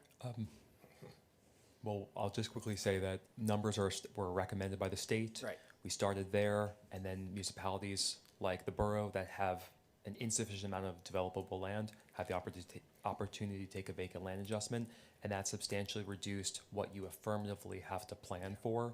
And so, Mike, do you have the exact numbers? It was in the 300s, and it took a few months to go from 320 or 340. This is what fair share housing was at. There was to answer the question, there was an assertion made by fair share housing that the borough had to satisfy round 1, 2, and 3, and that number was, I think Colin said, it was either 330 or 340, and that number went from 340 to around 100. And then the fair share plan took the vacant land adjustment and got it down to a much more manageable number, essentially. So they've done the work, and that's important to understand, is that this has been, again, as Mr. Zangara said in the beginning, we've been going through this for over a year now. And it's important to really clarify, and Mike did a great job of that zoning still conforms, and that we are held by state factors, unfortunately, for what the recommendation, not even the recommendations, for what they require. Motion to adopt. Can I ask 2 questions? Me too. Well, let's motion to adopt. Motion, so moved. Discussion. Chris, can you explain to us what a builder's remedy lawsuit is and the results of that? Yeah. So the way the affordable housing process works is that if a municipality does not have a plan that satisfies its constitutional obligation for a housing cycle, which is typically a 10-year period, if you do not have a court-approved plan, a builder can approach the municipality with a proposed alternative plan for satisfying an obligation. If your obligation is 100 units, if your obligation is 70 units, well, the ball's in the developer's court as to how large a project they can provide. If the courts find that you don't have a compliant plan that's been certified by the courts, they then move on to the stage of awarding a builder's remedy, and they strip the zoning authority out of the municipality's hands and apply and determine what projects should be placed. And so that builder's remedy lawsuit, that risk begins as soon as the court finds that you don't have a compliant plan, and we have pretty strict statutory deadlines this round. Right. So just to be clear, theoretically, and I hate working in hypotheticals, but let's just think if we take an action on this and don't do it, and we have this as our only vacant property in our borough that can be developed into affordable housing. A developer could show up, a court could give them the ability, because we didn't comply, to recommend whatever they want, even though it wouldn't meet our zoning requirements, and we could end up with a tower that fits 70 to 100 units, all affordable housing, as opposed to developing a neighborhood that is 20% affordable housing that has to meet the underlying zoning requirements. That's kind of, well, to some degree, the trade-off we're looking at with this ordinance tonight. If you don't have a compliant plan, that's, the builder remedies are always out there, ready to be brought. The argument would be the borough is not meeting its constitutional obligation. Right. Therefore, the developer wanted to do multifamily. Right. They could certainly make the case and say, courts, we have the need, the borough has a need for 100, and this is how I'm addressing it. Right, and I'm new on council, newest on council, so I cannot explain by any means why other councils prior to this have not taken up affordable housing, but I'm happy to be part of a group that is taking it up. But I do have the question that was raised, and I don't disagree with it might be a great idea. We passed this ordinance in order to make sure that we are compliant and are within our requirements. Is there anything to stop a future council from making such a decision to raise the money through funds of grants or otherwise to turn part or all of this into a conservation easement or a park?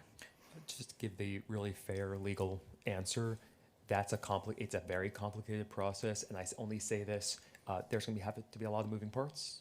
You certainly could raise those funds, and what you'd have to do is make sure that you work to ensure that there are other properties, that you're amending your plan. So there's going to be some procedural hurdles or steps to get there, but that's a process you could discuss and certainly pursue. It have to go back to the court. You have to amend your plan. So there are definitely steps along And the way. in the meantime, we'd have to hope that a developer doesn't show up with something compliant on the property until we purchase it. I think that's essentially. fair, sure. Yeah. Okay, thank you. Any other comments? Concerns? Well, my question, the same, was could we still pursue open space funding if we approved it? And you're saying yes, but it'd be difficult. No, I'm certainly, as to the open space funding, I'm not going to comment on the procedures for acquiring open space. What I'm saying is that if the borough chose to pursue the acquisition of this land, it would need to make sure that it followed we need to make sure it follows a path to speak with Fair Share Housing Center, to speak with, to go before the court, to amend its housing element. Were it to simply unilaterally choose to simply purchase this property, effectively removing it from its plan, that would complicate. But we could find a trade-off somewhere else. Yeah, you have to come up with the 4 units. The housing element plan would have to come up with the 4 units somewhere else within the borough. Gotcha. Right. One last quick question, kind of building off of what Gina's, Councilwoman's mentioning. Could private citizens or a private organization or a nonprofit decide to collectively go out, collect the money, and themselves purchase the property to keep it from being developed into what is written here? Theoretically. Theoretically, yes. The process is that 5 years from now, the borough has to give an update to the courts on where we are, where the borough is in its affordable housing. So if we're not making the numbers or the anticipation, it'll have to be addressed at some point to answer your question. Is the number 40 units? No, it's 4. Is it, Right. could it be, is that a huge hurdle? In my opinion, no. Thank you. And as part of this process, and Mike said it before, we had to do a land assessment, and we had to have a plan for all vacant land. So this had to go to the state, and where we sit right now was achieved through multiple rounds of mediation to get to this point. Yeah, and it's been expensive. All right, roll call. Council members, Teresa Bonner, Yes. Andrew Conti, Yes.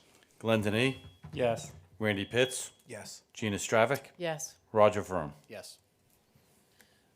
Next on the agenda is 2797, which is amending Chapter 102 entitled Land Use and Development, Article 11, to create the Affordable Housing Overlay 1AH01 zone on Block 127, Lot 4 in the Borough of Somerville, and provide the appropriate development regulations therefore. Quick overview on this one, gentlemen. Sure. This is a implementation of the zoning for previously settled, for property that was part of a challenge to our affordable housing plan. This zoning implements the zoning to make that project possible on Bell Avenue. That was a settlement agreement was previously brought to you at the last council meeting that incorporated this zoning, and this zoning was developed through a very complicated, extensive negotiations and court mediation, and so we're here on the second reading. Thank you. Motion to open to public? So moved.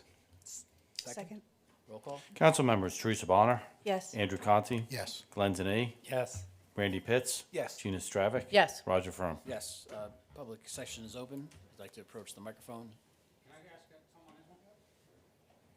Yeah, once I open it back up, everybody gets a fresh start. Okay. But unfortunately, we can't come up and then sit back down and come up. Yeah, no problem. Same question. Rick Proctor, 2 Prospect Drive. Just because I'm ignorant to it, but I'm seriously wondering, why does Brookside Apartments and the senior housing not satisfy the affordable housing And if we have known that we're supposed to be doing this, why couldn't it go in all those apartment complexes that have been popping up all over the central business district, which are already like rental areas? Why does it have to go in a homeowner area instead of the rental areas? That's all. I forgot to ask that last time.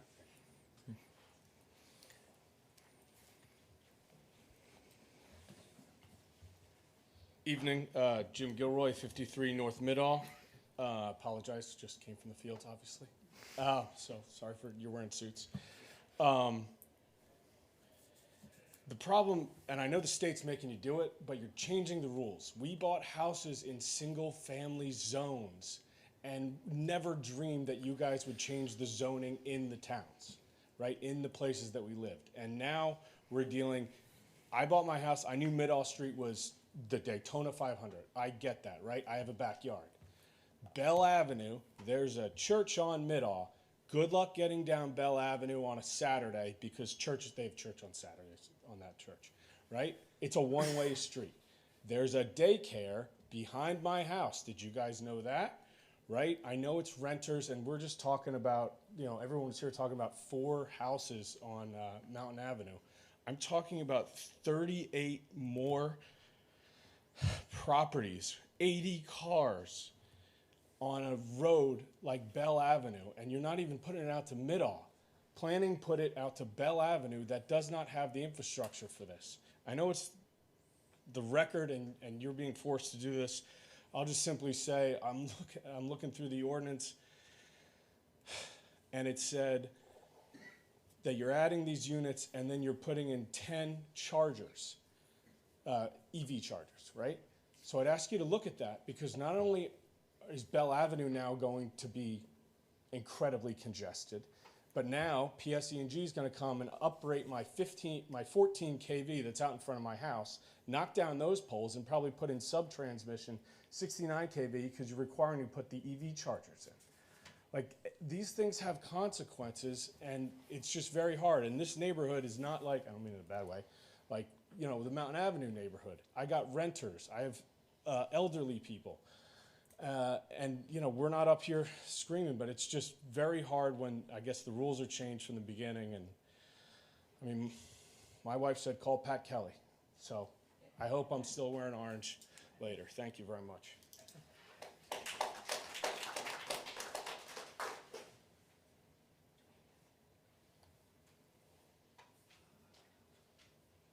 Back again with a different board. Like George Palco, 21 Bell Avenue, Somerville. I wasn't really planning on speaking today, but after listening to the Environmental Commission and the gentleman that just spoke, as well as the Mountain Avenue people, a lot of my concerns are the same. I'm on Bell Avenue, the other end of Bell, almost in Raritan, about 100 feet from Raritan. You guys are whittling us down. We've lost one of our neighbors, deceased last year. Another one has dementia, is no longer with us. And we had a pretty full house here for the zoning board, and we felt the zoning board really had an idea of what was going on, because the Bell Avenue property didn't really fit a lot of the zoning restrictions.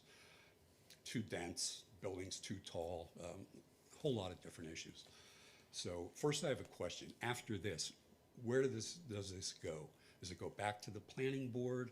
Does it go to, do you guys make the final decision on, does the builder have to resubmit plans? I'll address that when Okay. the hearing's over. All right. As the last gentleman said, our street, it was a quiet street. We've got people on there, been there 40 years, 50 years, retired. We've got combat veterans, such as myself. Some of us have PTSD, where we like quiet and don't like noise. That's going to change. A lot of the issues we brought before the zoning board, I assume you guys haven't even heard unless you watched the video of those proceedings. And so we feel like, it's going between this board, that board. The rules have changed, as the last speaker said. And you can see there's only a couple of us here today. People are getting frustrated, hopefully not giving up. Because there are still issues, and a lot of the issues we have are the same as the issues that the first group of people on Mountain Avenue brought up, the density of the units. It's just too dense. And if any of you, and I hope you have gone down Bell and actually looked at the property and envisioned all those buildings, that's a lot of people coming into a very quiet and subdued street that some of the houses have been there over 100 years. Parking and traffic, the last gentleman also mentioned that. Our street is a one-way street if there's cars on both sides, so it can become basically a one-lane bridge.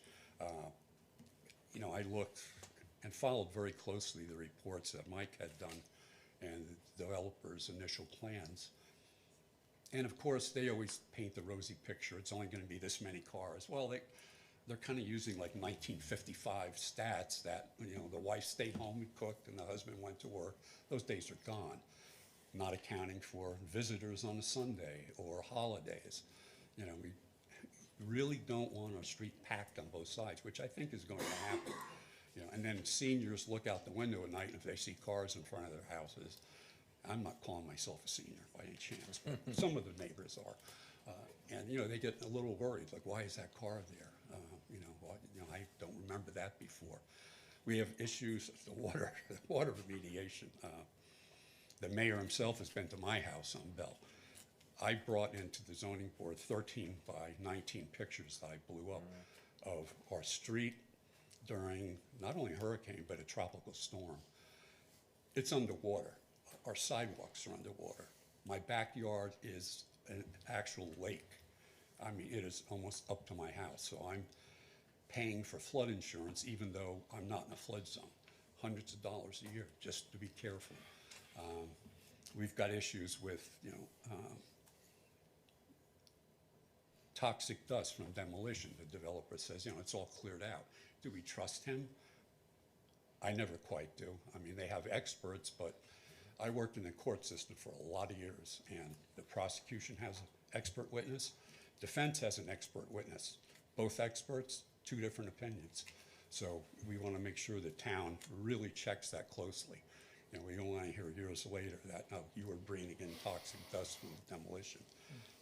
Sewer system. The other gentleman mentioned that. How's that going to impact? And again, storm drains are not working in our street right now. The water comes from Bell Avenue down towards Cornell, which is the end I'm on. And I can show you numerous pictures from different times where our street is totally underwater. The storm sewers just bubble up, they back up. And when they redid our roads when Christie was governor, no one really knew what was under there. It turned out our road was hollow underneath with some kind of steel bars going under there. No one knew why they were even there. So a lot of our storm system, no one really knows what's there, what pipes go where, what sizes. The mayor came in my backyard, they brought a crew, they lifted. There's a big storm grate in my backyard, and they kind of said, well, this doesn't make sense because the big pipe's going into a small pipe. That could be part of the reason. So we have a lot of issues on this. I understand the affordable housing part, and I realize Somerville kind of backed itself in a corner. Again, I think it might have been you that mentioned, or one of you guys mentioned that probably should have been done before.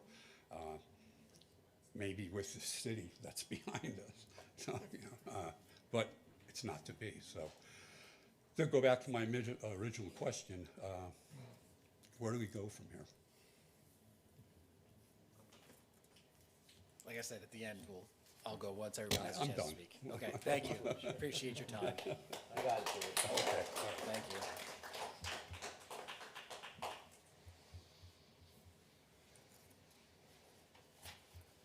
Hi, I'm Vicki Tarantino Proctor. I'm on 2 Prospect Drive. This is my first time speaking at a meeting here, and so I thank you for all that you do for the town. I've sort of just sat back and listened because I don't generally involve myself in matters, really, and it's inspirational. Listening here, I feel as though perhaps with more regularity I should. However, I just would like to, in addition to echoing all of the concerns that have been raised on both properties, Mountain Ave and Bell Ave, I echo the concerns and the questions in particular that were asked along the way here. And I just wanted to ask also that when the answers are given to some of those questions, to please not ask us to accept the best case scenario or sort of ask us to, oh, we know that the ordinance is going to allow all these things, but please know there's no plan, because as it was said earlier, we do know that it's setting the parameters for exactly that to happen. And so when, you know, when we were discussing the last issue, and I think it relates to the Bell Avenue issue, we were asked to consider the worst case scenario, which is why we should be in support of the issue, because the worst thing possible could happen if it's not passed, and yet you're asking us to have a palette for it, because once it does pass, don't worry, the best case scenario could be that, you know, nothing would happen. No developer might come just because it is. So I just ask that, or would rather suggest and just add to the commentary here that when the answers are given, perhaps they not include an answer that says, oh, but please just hope and assume that it won't happen, because one of the reasons given why we should accept it was that the worst case scenario would be if we didn't. So what is the worst case scenario then for us as residents if these things do happen? I mean, it sort of echoes the last gentleman when he said, you know, where does that leave us? Because I would be remiss if I didn't echo Mr. Gilroy's commentary of young families that have invested in a certain thing that we thought we had. It very much looks like that's not going to be what we have anymore. And we know the value of what we have right now. We enjoy it. And so when we really see a steep potential decrease in our future, there's a lot of unfortunate reasons to consider leaving, because it's real money right now for young families that could potentially be impacted. So again, I just ask that question, and when the answers are given, that we please not be asked to assume the very best case scenario, when also being asked to assume the very worst in tolerating them. So just consistency in that, please. Thank you.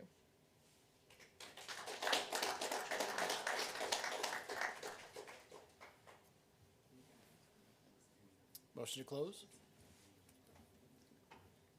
So moved. Council members: Teresa Bonner.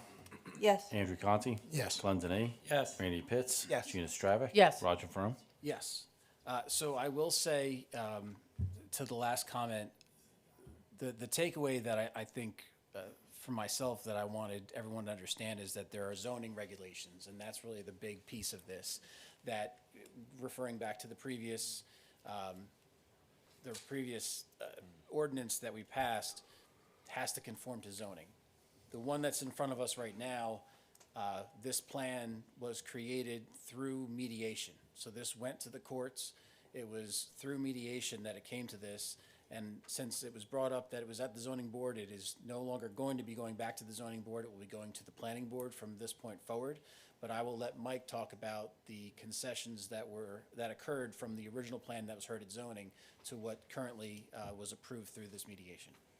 Thank you. The original plan was 38 units. The Board of Adjustment had issues with that.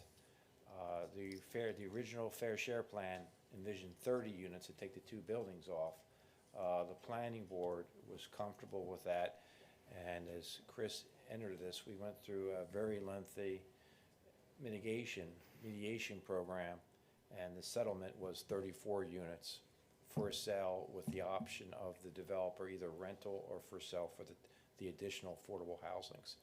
So the swing was 38 to 30 to 34 was the ultimate settlement agreement. It wasn't my number one desire, or the planning board, or I think the council's number one, to have 34, but that's how it went down on settlement agreement. And it was, again, 3 buildings, so the buildings furthest to the east, with both the Board of Adjustment and the planning board in concept had a problem with, are not there. So there's green space up against the residents toward the east, and there's 3 buildings that are half townhomes. That addresses. Yes. Chris? And I'll just also note that there are a lot of components of the settlement agreement, and one of the items that the borough was able to obtain were certain design, certain concessions on design elements that were built into the ordinance that were part of a negotiated settlement. There were a lot of components that the borough was able to walk away with despite reaching a settlement. But yes, the developer would need to come before the planning board to obtain planning board approvals. And that'll be, obviously in the future, again, that application has not come before the planning board at this time, but it may come in the future with the design that has been set forth in the settlement. Trying to think what else. Yes. I think there was a question about why this wasn't done and incorporated in other parts of town before this, but I really wish the mayor was here so he could help explain the logic behind avoiding any of these obligations prior to this, but unfortunately he's sick, so we wish him well. But it's important to know that I don't think any of us were really comfortable with the way in which this developer had us over a barrel during this process. They were very opportunistic in putting us in a position where we could not have a negotiation over it in order to settle this. Otherwise, we would have been subject to worse potential outcomes. But I wish I had more answers as to why it wasn't addressed prior to this in other denser parts of towns. Those are questions I have as well, which is what led me to be up here. So I have to say thank you for all of you participating in government tonight, and I'd love to see you all come back and want to participate more, because the more we hear from you, the more we know what we're talking about up here. Otherwise, we're just going off of what our neighbors say to us or what we can best judgment in what we know. But I don't have an answer for you as to why it wasn't addressed earlier, but it is being addressed now. I'll take the responsibility for taking responsibility for it. Well said, Andrew. And Mike, I think this might be the perfect time to see, as we work through the planning board plans when development comes to be, what can we bargain for with additional agreement infrastructure? Can we look at the issues on Bell Avenue and the surrounding area and see if there's other things we can do? We've done pretty successful things like the rain gardens at Carol Pager Park. How that captures a lot of the downhill runoff. And maybe we can look at some simple things that aren't overly costly that will bring solutions to the residents and the flooding issues. And continuing with what Council was saying, the entire borough, because there was questions about currently why we're focusing on a few of these areas. And I think the important thing to understand is that, again, going back to the land use mediations that we went through, the one area on Mountain is undeveloped land that can be developed. That's why it's part of this plan. The location on Bell Avenue was also mediated, which is why it's being approved right now. And the Granites area was we just created that as a redevelopment zone, and that also falls under the fair share housing agreement that we came to, because it is a impending redevelopment. So when you're asking why it's these certain places, it's happening as a mechanism from us getting to this fourth round with our housing element. Understand that the entire borough has an overlay zone over it for affordable housing. So it's not just a few pocket areas. We captured through previous ordinance that across the borough, affordable housing can be created. And Chris, if you'd like to speak to that. Yeah, I'll just just one, Council President, just one item. The set aside basically says that if a developer comes in and brings an application to develop a property under the existing zoning that's in place, that zoning applies. You just have to meet a set aside of 15 or 20%. 15 for rental if you're doing a rental project, 20 for sale, and that just means whatever zoning's in place, you go to build, well, you got to incorporate affordable housing units into that development proposal. Anywhere in town. Anywhere, and if it's development that's less than 5 units with a development fee, there's exceptions to 1 and 2 family homeowners, but a development fee is a equalized assessed 1.5 or 2.5%, and the purpose of that is for the borough to rehab and to promote affordable housing. And again, that's all in our previously passed ordinance. Yeah. The other question before we move on was about the car chargers. By the DCA, we are required to have a certain number in new developments or redevelopment areas. We're supposed to have a certain number of parking has to have chargers. It's not a Somerville rule. It's not a negotiable. It has to, unfortunately.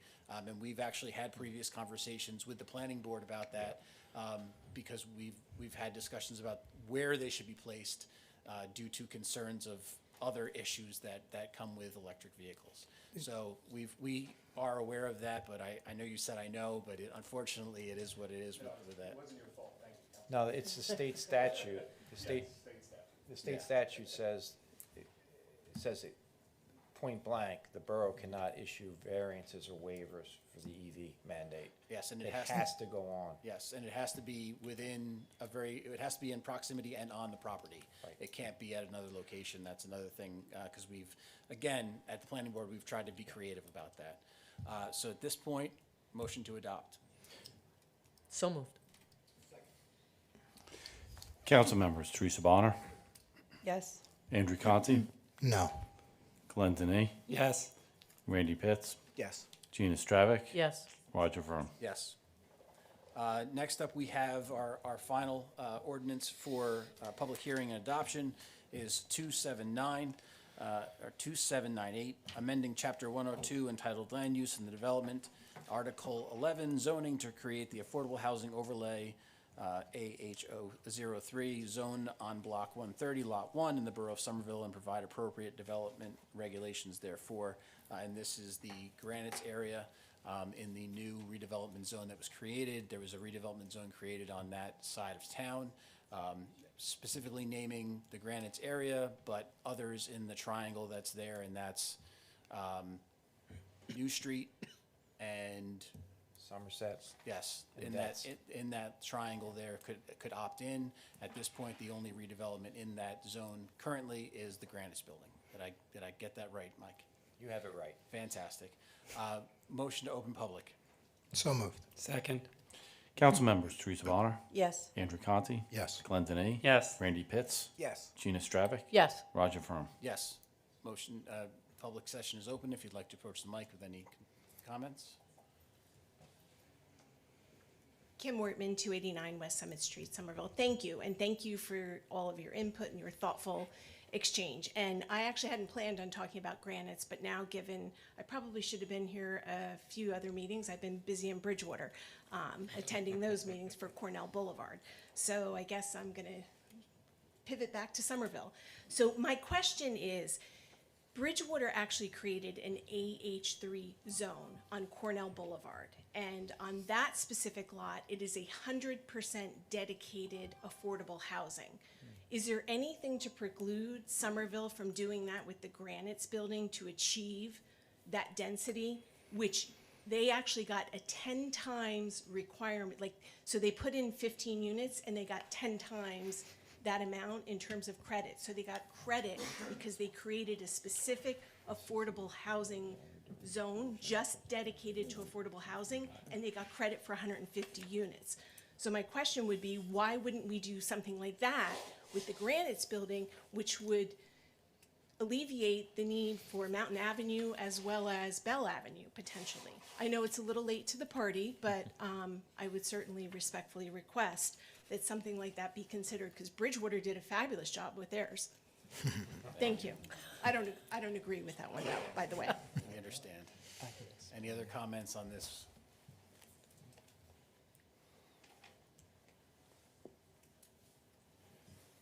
Janice Mace Holder, 13 Bell Avenue. Something that surprises me, when we talk about people, we don't talk about children.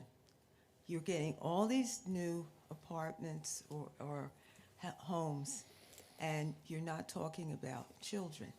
As we know from living on Bell Avenue that there are cars driving back and forth from Raritan and from Somerville to 206, and it's amazing that no one has been killed. Many years ago, one little girl almost was killed because she couldn't hear, and I ran out in the street and caught her before she was hit. Now, my point is, we're going to have all these new homes. We'll have children, and I have nothing against kids because I taught for 29 years. But I'm concerned that that never comes up. I've been to other kinds of sessions, not here in Somerville, where people never consider children.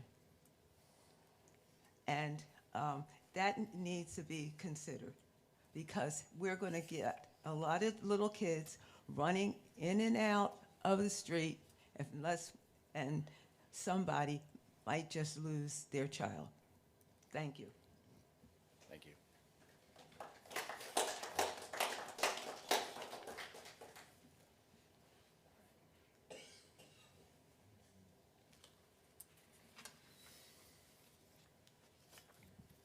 Nancy Bello, 8 Spear Street.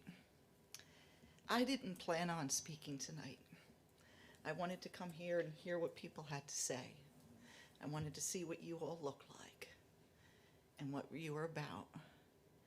And I have a couple of things that I am 58 years old, and I grew up here. I was born here. And I have seen this fascination with developments with this place. Let's bigger, bolder, bigger, Westfield, like, you know, brand new, spanking. When I grew up, this town was rated #1 by Homes and Garden as Hometown USA. And that was the town that I grew up in. Everybody knew each other. Now, granted, I do know quite a few people here, but everybody knew each other. Everybody, it was safe. We didn't think about, oh, let's redistrict and let's do this. And I think something you guys need to think of is, you know, I see all this stuff coming through and, you know, yes. Let's just yes, we want new development. But you guys are the only people who have the power to stop it. You need to really think, like, I love some of these comments like Kim made. You know, like, why didn't anybody here on any of these boards figure that out before? You get to a point where you're behind the 8 ball, and now all of a sudden, oh, we have to do this, we have to do that, we have to do that, because we've been mandated to do that. But somebody somewhere needs to stop the craziness. Like they said, you know, we've got all these kids that we need. We love our kids. You know, I'm sure you love your kids. I actually, unlike some of these people, I don't butt up to those properties. I live on a dead-end street. It's not going to personally affect me. But what does affect me is the fact that the character of this town is going to pot. And that bothers me because I grew up here. And I have a very grounded background here. My mother used to work for him. My father helped build Lincoln Hose. My family started the Kelsey Fund. I have there's something here in Somerville that's a little different than other places. I left, I moved out, and I came back. And I thought I would retire here. But the way it's changed, I don't think I'm going to do that. Because all I hear is, yes, without really considering, could we possibly have another alternative? Maybe how about, here's a thought, oh, this property's for sale, let's buy it, let's put a low income there, let's put a low income there. Why do we need to have, like, this gorgeous property over by Immaculata be turned into some, crazy area? And I love Kim's idea that it should be owner occupied, because I can tell you, I was a landlord in town. I was one of the good ones because I made sure that my tenants were good tenants. But I can tell you there's a whole lot of slumlords in town that are going to bring in a lot of crap if it's allowed. And you need to think of this stuff, like someone said, not just tomorrow, not just while you guys are here. What legacy are you leaving for the future? Because guess what? Once you put those buildings up, they're not coming down. You're not going to change this. So that's just something to think about for the future for you guys. You know, don't just say yes. Think maybe there's another way around it. Just something to think about.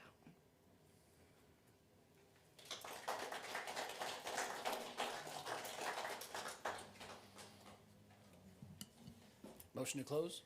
So moved. Council members, Teresa Bonner, Yes. Andrew Conti, Yes. Glenn Denny, Yes. Randy Pitts. Yes. Gina Stravic. Yes. Roger Vroom. Yes, I will address, obviously, I know your comment was tongue-in-cheek about having one spot be the entire thing. I think you said that. No, you were serious? I know they did, and I know that that's part of the conversation on that lot.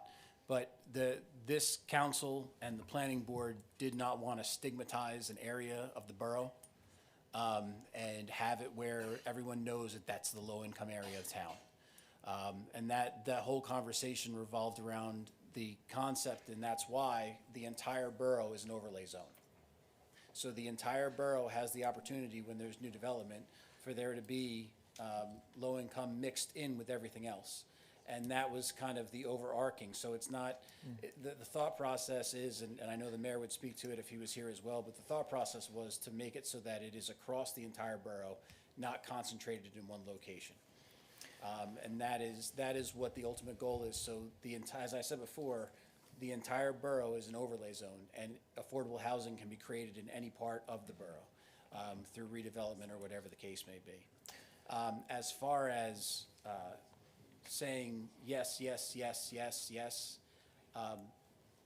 there are plenty of conversations that occur at the different boards that all of us are on. We all do not just sit up here at the council table and make these decisions with horse blinders, earmuffs, and gags.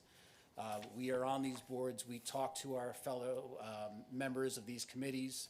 We have very thoughtful conversations. It is, as the councilman was saying before, an absolute pleasure to see this many folks here this passionate about these issues. We've been having these conversations about affordable housing for over a year. As a matter of fact, the affordable housing conversation started, I think, if I'm not mistaken, Kevin, 6 years ago. We had a consultant come through and kind of start to direct us into that mindset. So these are conversations that continue to go on, and things that we have thought very hard about. And there are certain things, as we've said before, unfortunately, that through mediation we've arrived at. Part of it is state requirements, part of it is through court requirements that we have to meet. And we understand as a council that hearing these things, some of you maybe for the first time, some of you may have known about this coming up. Why does this have to happen? And as I've said before, everyone on here lives in town. Everyone on here has children that have gone through these schools or will be going through these schools. And so all of these things are considerations when we make these decisions, because we all live in different parts of this borough. As far as safety goes and the concerns about traffic and things along those lines, again, that's addressed through the planning board when the applicant comes forth and creates a plan as far as transportation goes. But the Councilwoman Bonner here is the chair of our Safety and Pedestrian Committee that was reformed last year. And they meet on a regular basis and come up, and I even threw some things out to her committee so that we could look at them. We've tried to do calming measures. I am sorry about the ringing. We've tried to do multiple calming measures in town. Now, I know that they are successful and not successful. I know everybody wants a speed hump on their road and things along those lines. We get that. But bring your concerns to us, and we can address them if there are things that we're not aware of. We certainly want to do that. We certainly have the opportunities to do that, whether it's through the safety committee, whether it's at the planning board level. One resident reached out at the last meeting and wanted us to influence the zoning board. That's an entirely other operation. They are of their own entity. But again, we encourage you, especially as some of these things might be coming online, to go to these meetings. We are currently going through zoning. We are currently reviewing the master plan. A lot of the things that you're talking about, we want your input on because they're going to go into the plan. That plan is going to be approved by the planning board. That plan is going to be sent to the council. And it is, right now, it's taking us a long time to get through because we are being extremely thoughtful about it at the planning board level. But if the thing I can say is that as passionate as you are right now, and we appreciate it, and I know it feels like you're not being heard, promise you you're being heard because we've all had these discussions. But coming out to those meetings and looking at what those agendas are, especially when it starts to be areas that are near your homes or areas that you're concerned about, come to those meetings and make your voices heard. Because again, we want to hear from you, and your voices are not unheard. We're not brushing them off. And again, I know sitting in these chairs, they've already made up their minds. There are certain things that we have to do. And that's always hard when you sit on that side of the table. When you come and you sit on this side of the table, you sit there and you go, I get it. And it's a tough thing because it's very hard. And you'll notice when I vote, I'm looking at all of you. I don't want you to think like, I have my head down. I need you to understand, when we vote, we're doing it in what's the best interest of the town.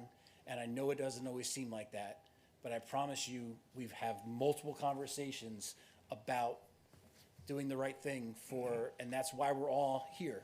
Every single person that's sitting up on this dais right now is doing this because we want to do the right thing by the borough.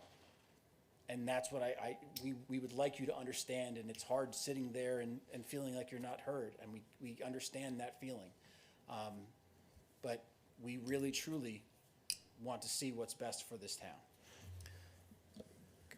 Council President, may I make one comment on the 100% affordable? Yes.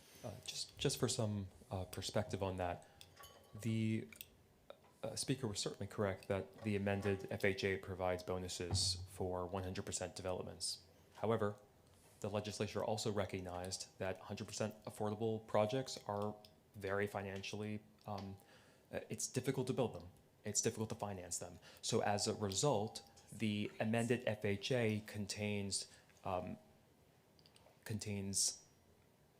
checks to make sure that if a municipality is relying on a 100% project, it has to show a developer, it has to show pro formas. There are a number of things. So it's not simply, I'm going to create a zone, mark it as 100% affordable, close the book and walk away. There are a number of items that require that you partner with a developer, that you facilitate that development. So it's a little bit different than doing overlay zoning where you're just simply providing the opportunity for 10 years. So I just wanted to make that one comment to provide some context around those 100% affordable projects, which are very unique. Getting the developers in the door during the planning process can be complicated, and often you result in a lot of density to make those projects possible, but it's not simply the creation of a zone and the closing of the book.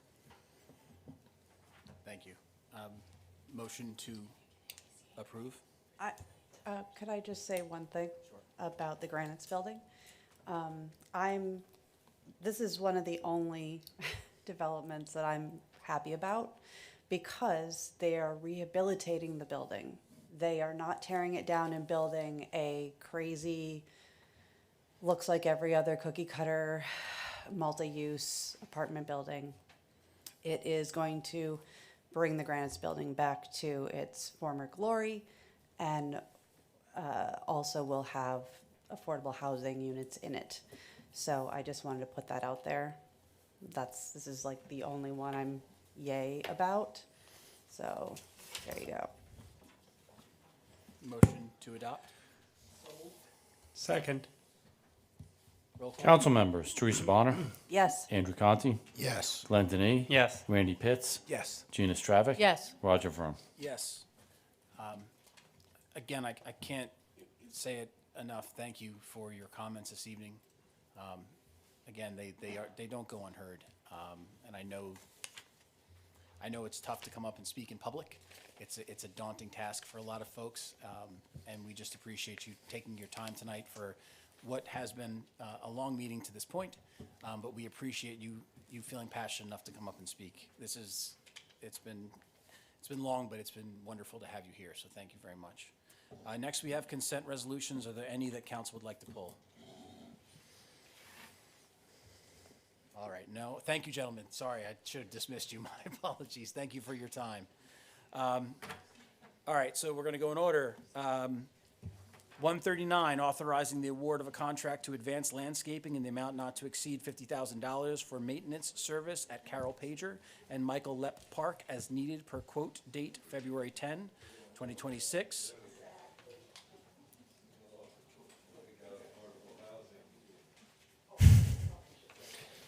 Let us conclude.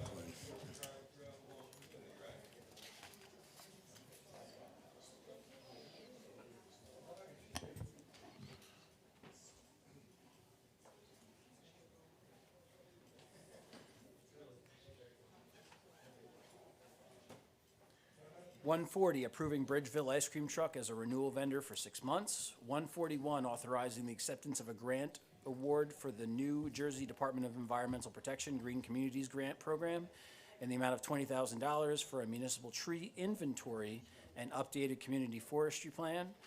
And 142, opposing pending legislation, Senate Bill S-1836, concerning the the conversion of religious and nonprofit organization property to inclusionary affordable housing developments. Do I have a motion? So moved. Second. Discussion? Roll call. Council members: Teresa Bonner. Yes. Andrew Conti. Yes. Glenn Denis. Yes. Randy Pitts. Yes. Gina Stravic. Yes. Roger Firm. Yes, I make a motion to pay bills and vouchers in the amount of $681,940.06. Second. Council members: Teresa Bonner. Yes. Andrew Conti. Yes. Glenn Denis. Yes. Randy Pitts. Yes. Gina Stravic. Yes. Roger Firm. Yes, Councilman Pitts, motion to adjourn. I make a motion to adjourn. All in favor? Aye. Aye. Opposed? Council meeting is concluded.